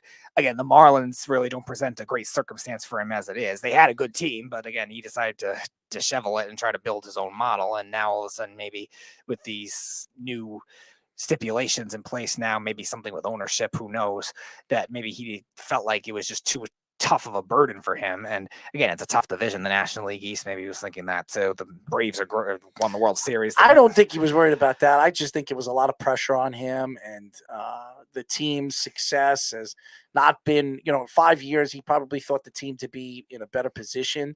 I mean, they made the playoffs the year before that. Yeah, this pandemic year. The pandemic year. They won a series. They beat the Cubs. And he thought that this year was going to be a better year where they can actually make the playoffs in a full year, and they just didn't. They died down at the end of the season. Maybe it was just a lot of pressure on him, and he just didn't want to deal with it anymore. Maybe he just wants to be – he doesn't want to be a part of the game like that anymore. Well, you're also seeing, too, now teams having to rise from really low to get good in baseball. A lot of the times, too, you don't see a lot of these teams just stay average for a while and then all of a sudden get good. Not every team could be a team like the Cardinals that is consistently good for a while. A lot of the teams that rose, look at the Cubs. I'll just use the Cubs as an example. They had to trade away pretty much everything from their – late 2000s team, the early 2010s that had some pretty good teams when Dusty Baker was there managing all those guys. That teams, Derek Lee and Aramis Ramirez, those guys, they had to trade all those away, and they just got young all at once, and then they built their core from a lot of the trades all at once. But they had to start very low. I know, say what you want about the Astros with this whole cheating scandal, but they did the same kind of thing. They purged assets and they were young all at once, where they were god awful for like 5 straight years. And then all of a sudden, obviously they cheated, but they still ended up putting a good product on the field, even in the years they didn't cheat. And teams are going to have that kind of mold to build up that kind of way, and especially the lower market teams. So maybe he didn't want to be a part of that either, where he had to go to low extremes in order to get it done. I think when you look at the big picture, Derek Jeter, say whatever you want. He was a successful baseball player, one of the greatest at his position. But as an owner or as a CEO or whatever the hell they call him over there, the executive leader over there for the Marlins, I think he's failed. I mean, he traded away top pieces. I mean, could you imagine if all those players were still playing with the Marlins? Right? They couldn't afford them. Here's the other funnier part too. They traded away Marcell Ozuna to the Cardinals. They get 3 of the best players at their positions throughout the whole league. You can't tell me Giancarlo Stanton isn't one of the best power hitters in baseball. Yelich won an MVP and probably would have won another if he didn't get hurt. Yeah, Yelich is one of the best outfielders in his position at his position in the league. Right. I mean, Ozuna, when healthy and not doing stupid things on and off the field, inconsistent year to year, but still pretty good. Yeah, and Real Muto is the best catcher in baseball. Yeah, I mean, this is what I was getting at. This is the funny part of why it looks bad of what he's trying to do. Marcell Ozuna, the top prospect he got in that deal was Zach Gallen. Zach Gallen was a good pitcher, played a little bit for the Marlins. Then he gets traded to the Diamondbacks that very next season. And he's done well since then with the Diamondbacks too. So you're trying to trade to build a young team, and then you just trade away that same piece. What did you get for him from Arizona? I don't even remember. It wasn't anything of a significance. Gallen's been a very good young pitcher in Arizona. So he had a little bit of a down year this year because he was coming back from a lot of injuries in the beginning of the season, but pitched well in the second half on what was a really bad team there. But still, for most of that time he's pitched there, he pitched very well. Probably similar to what a lot of the Marlins pitchers were getting last year, but still, you don't just trade a piece like that right away. It's crazy. It's hypocritical crazy. Is what it is. And when you look at Derek Jeter, I mean, if you were to say, tomorrow, well, what do you think of him as an owner / executive GM of a team? I'd say he failed. I think he is failed. I think he knows he failed. Of course. And I think that's why I don't think he can handle failure. And I think the reason why he decided to step away was either family life, which could be. I mean, Hannah Davis, Hannah Jeter, had his second daughter, I think 2 years ago. His daughters are very young. Remember, he became a father later in his life. I mean, he became a father at the age of 42. You know what I mean? He finished baseball at the age, I think, 40. I think he was 40. 2014 was his last year. So yeah, that sounds about right. I think he was 40. I mean, I think he became a father at 41, 42 years old. Like I'm going to be 40 this year. I expect to be a father sometime about 41, 42 too. So, I mean, he was a late bloomer. He didn't want to be a father until his career was over. Right. So, and now he's got a chance to, raise his daughters, and he's not in his daughters' lives because he's around baseball. And I could see ESPN hiring him, Fox hiring The him name, yeah. because of who he is and what he's all about, and he's the face of New York baseball. But even when I met him, he didn't. Did he seem dry? Because I really don't see him. Not dry. I just think he just seemed like I know. As a Yankee fan, he doesn't represent the Yankees as what you expect a player to represent them. Like Alex Rodriguez. Alex, if you say anything about the Yankees around him, he'll stick up for the Yankees. Oh, of course. Whether it's realistic or not. He will stick up for the Yankees no matter what. Okay? Derek Jeter would not. Derek Jeter would not. He would necessarily throw them under the bus if he needed to. It's crazy when he was the captain of the team for almost 20 years. It really is. But I wonder if it's something maybe with ownership related too. It might not just who be knows? players. Who knows? It doesn't make any sense. The Yankees have always why would you hire all these Yankee, executives to come and work for you at the Marlins if that was the case? Maybe to steal them. I don't know. Maybe take their broadcaster. Which now you left them hanging. You left them hanging. You brought them in and you left them hanging.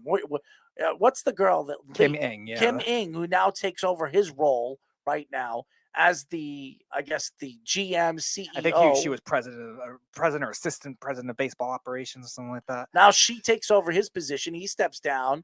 Whatever. If I was her, I would be pissed off. I mean, again, the Marlins are always a tough position to begin with, as it is. But yeah, that definitely doesn't look good. Now the Marlins. That wouldn't piss you off? Yeah, the Marlins are stuck in a weird circumstance of extremes. You were with the best organization in professional sports, the Yankees. You've been there your whole life. Now, yes, you're getting a higher position. You're probably making a little bit more money. Great. You leave the Yankees to go to the Marlins to work for Derek Jeter. And then a year in your role at the position, he steps down and leaves the Marlins and is willing to trade off his shares. What would you say if you were her? I wouldn't be happy.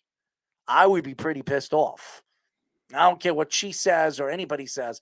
I would love to hear, if I was the fly on the wall with the Marlins, I would love to hear what she was thinking when she heard Derek Jeter was stepping down. I'm sure he reached out to her and told her either on the phone or face to face what he was planning to do. But if I was her, I wouldn't be happy. Flies on the wall. There are more of them at Marlins Park than there are fans.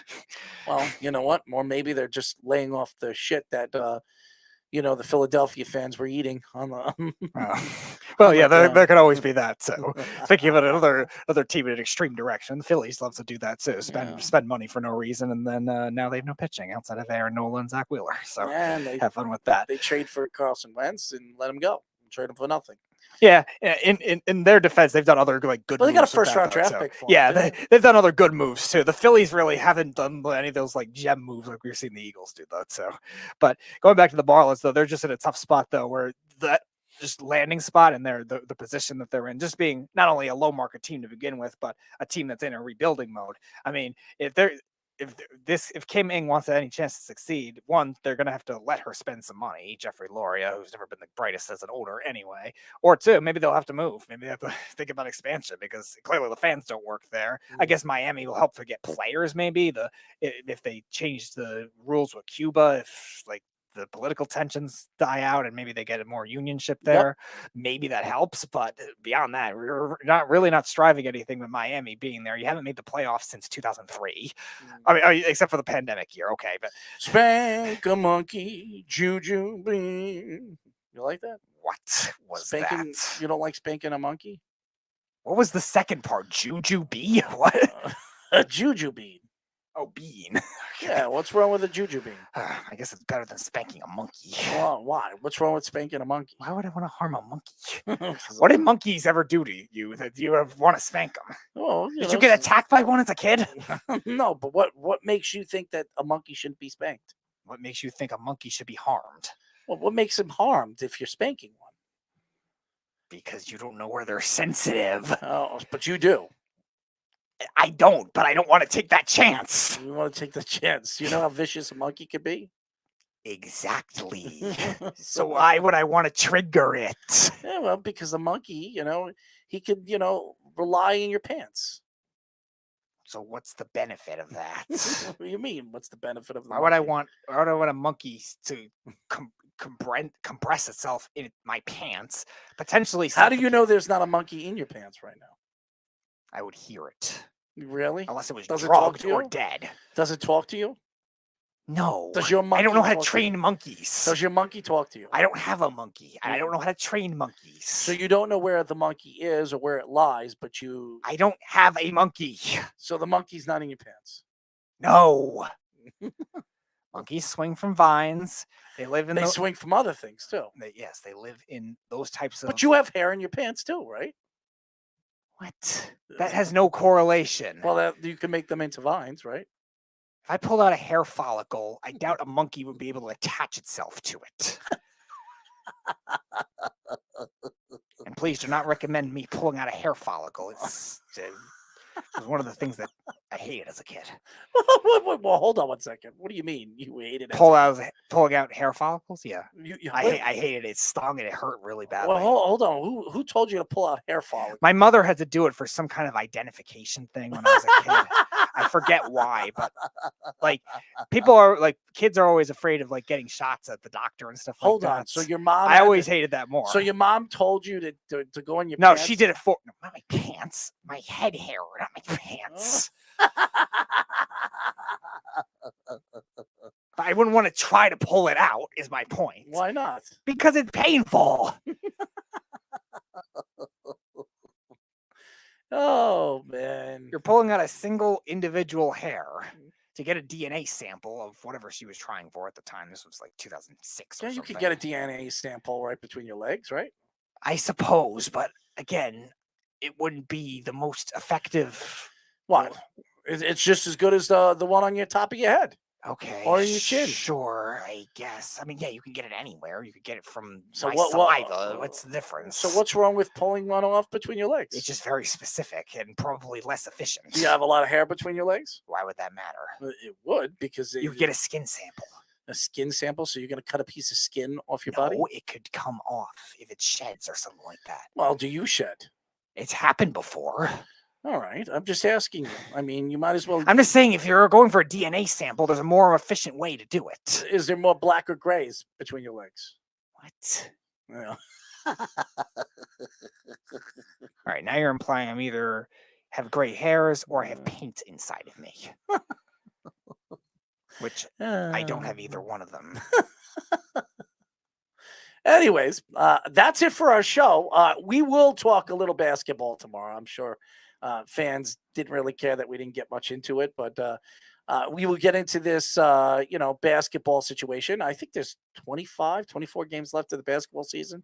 There's not many games left. The Knicks look horrible, so I expect them to lose even more games. But as much as they're losing games, the other teams behind them aren't winning games either. So it doesn't really help their position. So I mean, the lottery is going to be a crapshoot as it is. Yeah, but and the Knicks usually don't get lucky. Yeah, well, hopefully it'll be one of their lucky years where they can. Maybe they'll break it just for LeBron's son or something like that. The way the NBA loves to do things. I don't want LeBron's son. I didn't say you should. I'm just saying. I don't want who him. knows? Maybe that's the scenario. The guy LeBron's son averages 6 points a game in high school.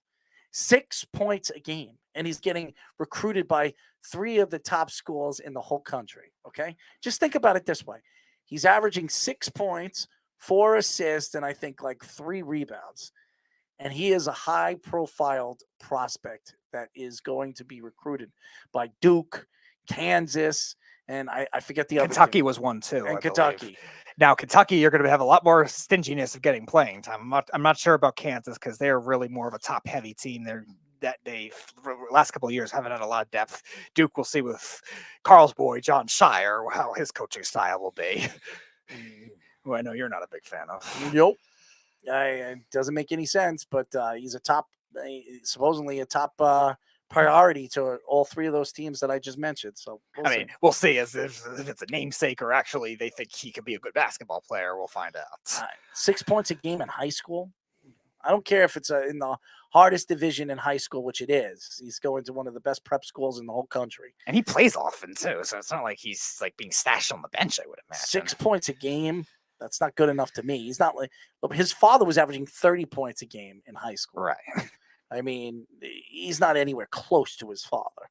And the fact that he's talking about going to a top school, he better develop because, I mean, he's going to get into the NBA. Dwayne Wade's son's not, because LeBron is the second greatest basketball player ever to play the game. So he's going to have the spark to get into the NBA, and LeBron will make sure that he gets into the NBA because LeBron has already said that wherever his son goes, he's going to play at least one season with that team. So if you want LeBron James, you got to draft Bronny. So maybe the Knicks will be stupid enough to do that. That's what I'm thinking. The NBA just might rig the lottery for that kind of thing to happen. Hopefully the Knicks smarten up, and we'll see in 3 years if that's the case. Maybe if it's smartening up or not, but who knows? The Knicks, if they want LeBron, if they're ready for that kind of thing, which who knows if they will be. I doubt it. No, RJ looks like a player. I mean, yeah, there's so many other factors with the NBA now. You could have nice young players and still have guys that are disgruntled at the same time. I mean, I don't know what RJ got tonight. I don't know what he averaged tonight, but I know he was at 19 going into the second. Yeah, he's half. played well. It's tough for a 2-year trajectory, and the NBA is so fluky where relationship could be tarnished within less than a year. Yeah, but they're not even winning, and RJ's playing well. You know what I mean? That's what sucks. He averaged 30 points again today. 37 and 6. Wow. I mean, that's 40 minutes. That's a highly profiled game for RJ. It's a shame that they're not winning when he's doing this. I mean, he needs help. I know he's definitely gotten better. I mean, last year, I think he was averaging. He was in the 17s per game. He's averaging 18 now. I mean, you want to see that from a player like this. Yeah, the only thing he's regressed in is 3-point percentage, but I think he's probably made more total shots this year with 35%. Yeah, with the way he was close to 40 last year, but the volume shooting is definitely a lot better when he gets the chance. Now, when he gets the chance, another question too. But even so, his numbers are pretty. I mean, his points have gotten better. His rebounds have gotten better, and his assists are right there where he usually gets 2.8. Career is 2.7. Yeah. So he's getting better. I mean, and he's only 21. He's going to be 22 this year. I mean, so the point I'm trying to get at is NBA relationships are so fragile that you'll just never know who's going to want to play with who at any given time. I could see RJ a 20, 25 and 10, 25 and 9 player. That's what I think RJ is. 25, 9, and 4. You know, that's maybe, you know, if he hits his really top ceiling, he's a 29-point player. He could be, you know, if he's the number one guy. And a lot of people believe that RJ is going to be a number one player on this team, but they need to bring in spice. They need to bring in players that can help them win. I mean, Randall is not the guy. All right. We've pretty much know that for a fact. I don't know any Knick fan could sit here and tell me that Julius Randle is a good player, because he's not. I mean, Julius Randle's biggest defender is he who left the show. Yes, Tyler. Yes, who loves him. Absolutely would, you know, do other things to him if he actually met him. Anyways, that's it for our show. We'll be back tomorrow. Until tomorrow. Oh, wait a second. I want to thank Zoe Yeoman for joining us. She was wonderful. Check her out. Go to the OG, what is it? OG Etiquette Experts. Expert.com. And check out Ryan Mueller, who is awesome too. He was fantastic too for both our guests. Thank you for joining us. All the fans that listen to us, stay tuned as always, and we'll be good night and talk to you tomorrow. It's the Worldwide Sports Radio Network.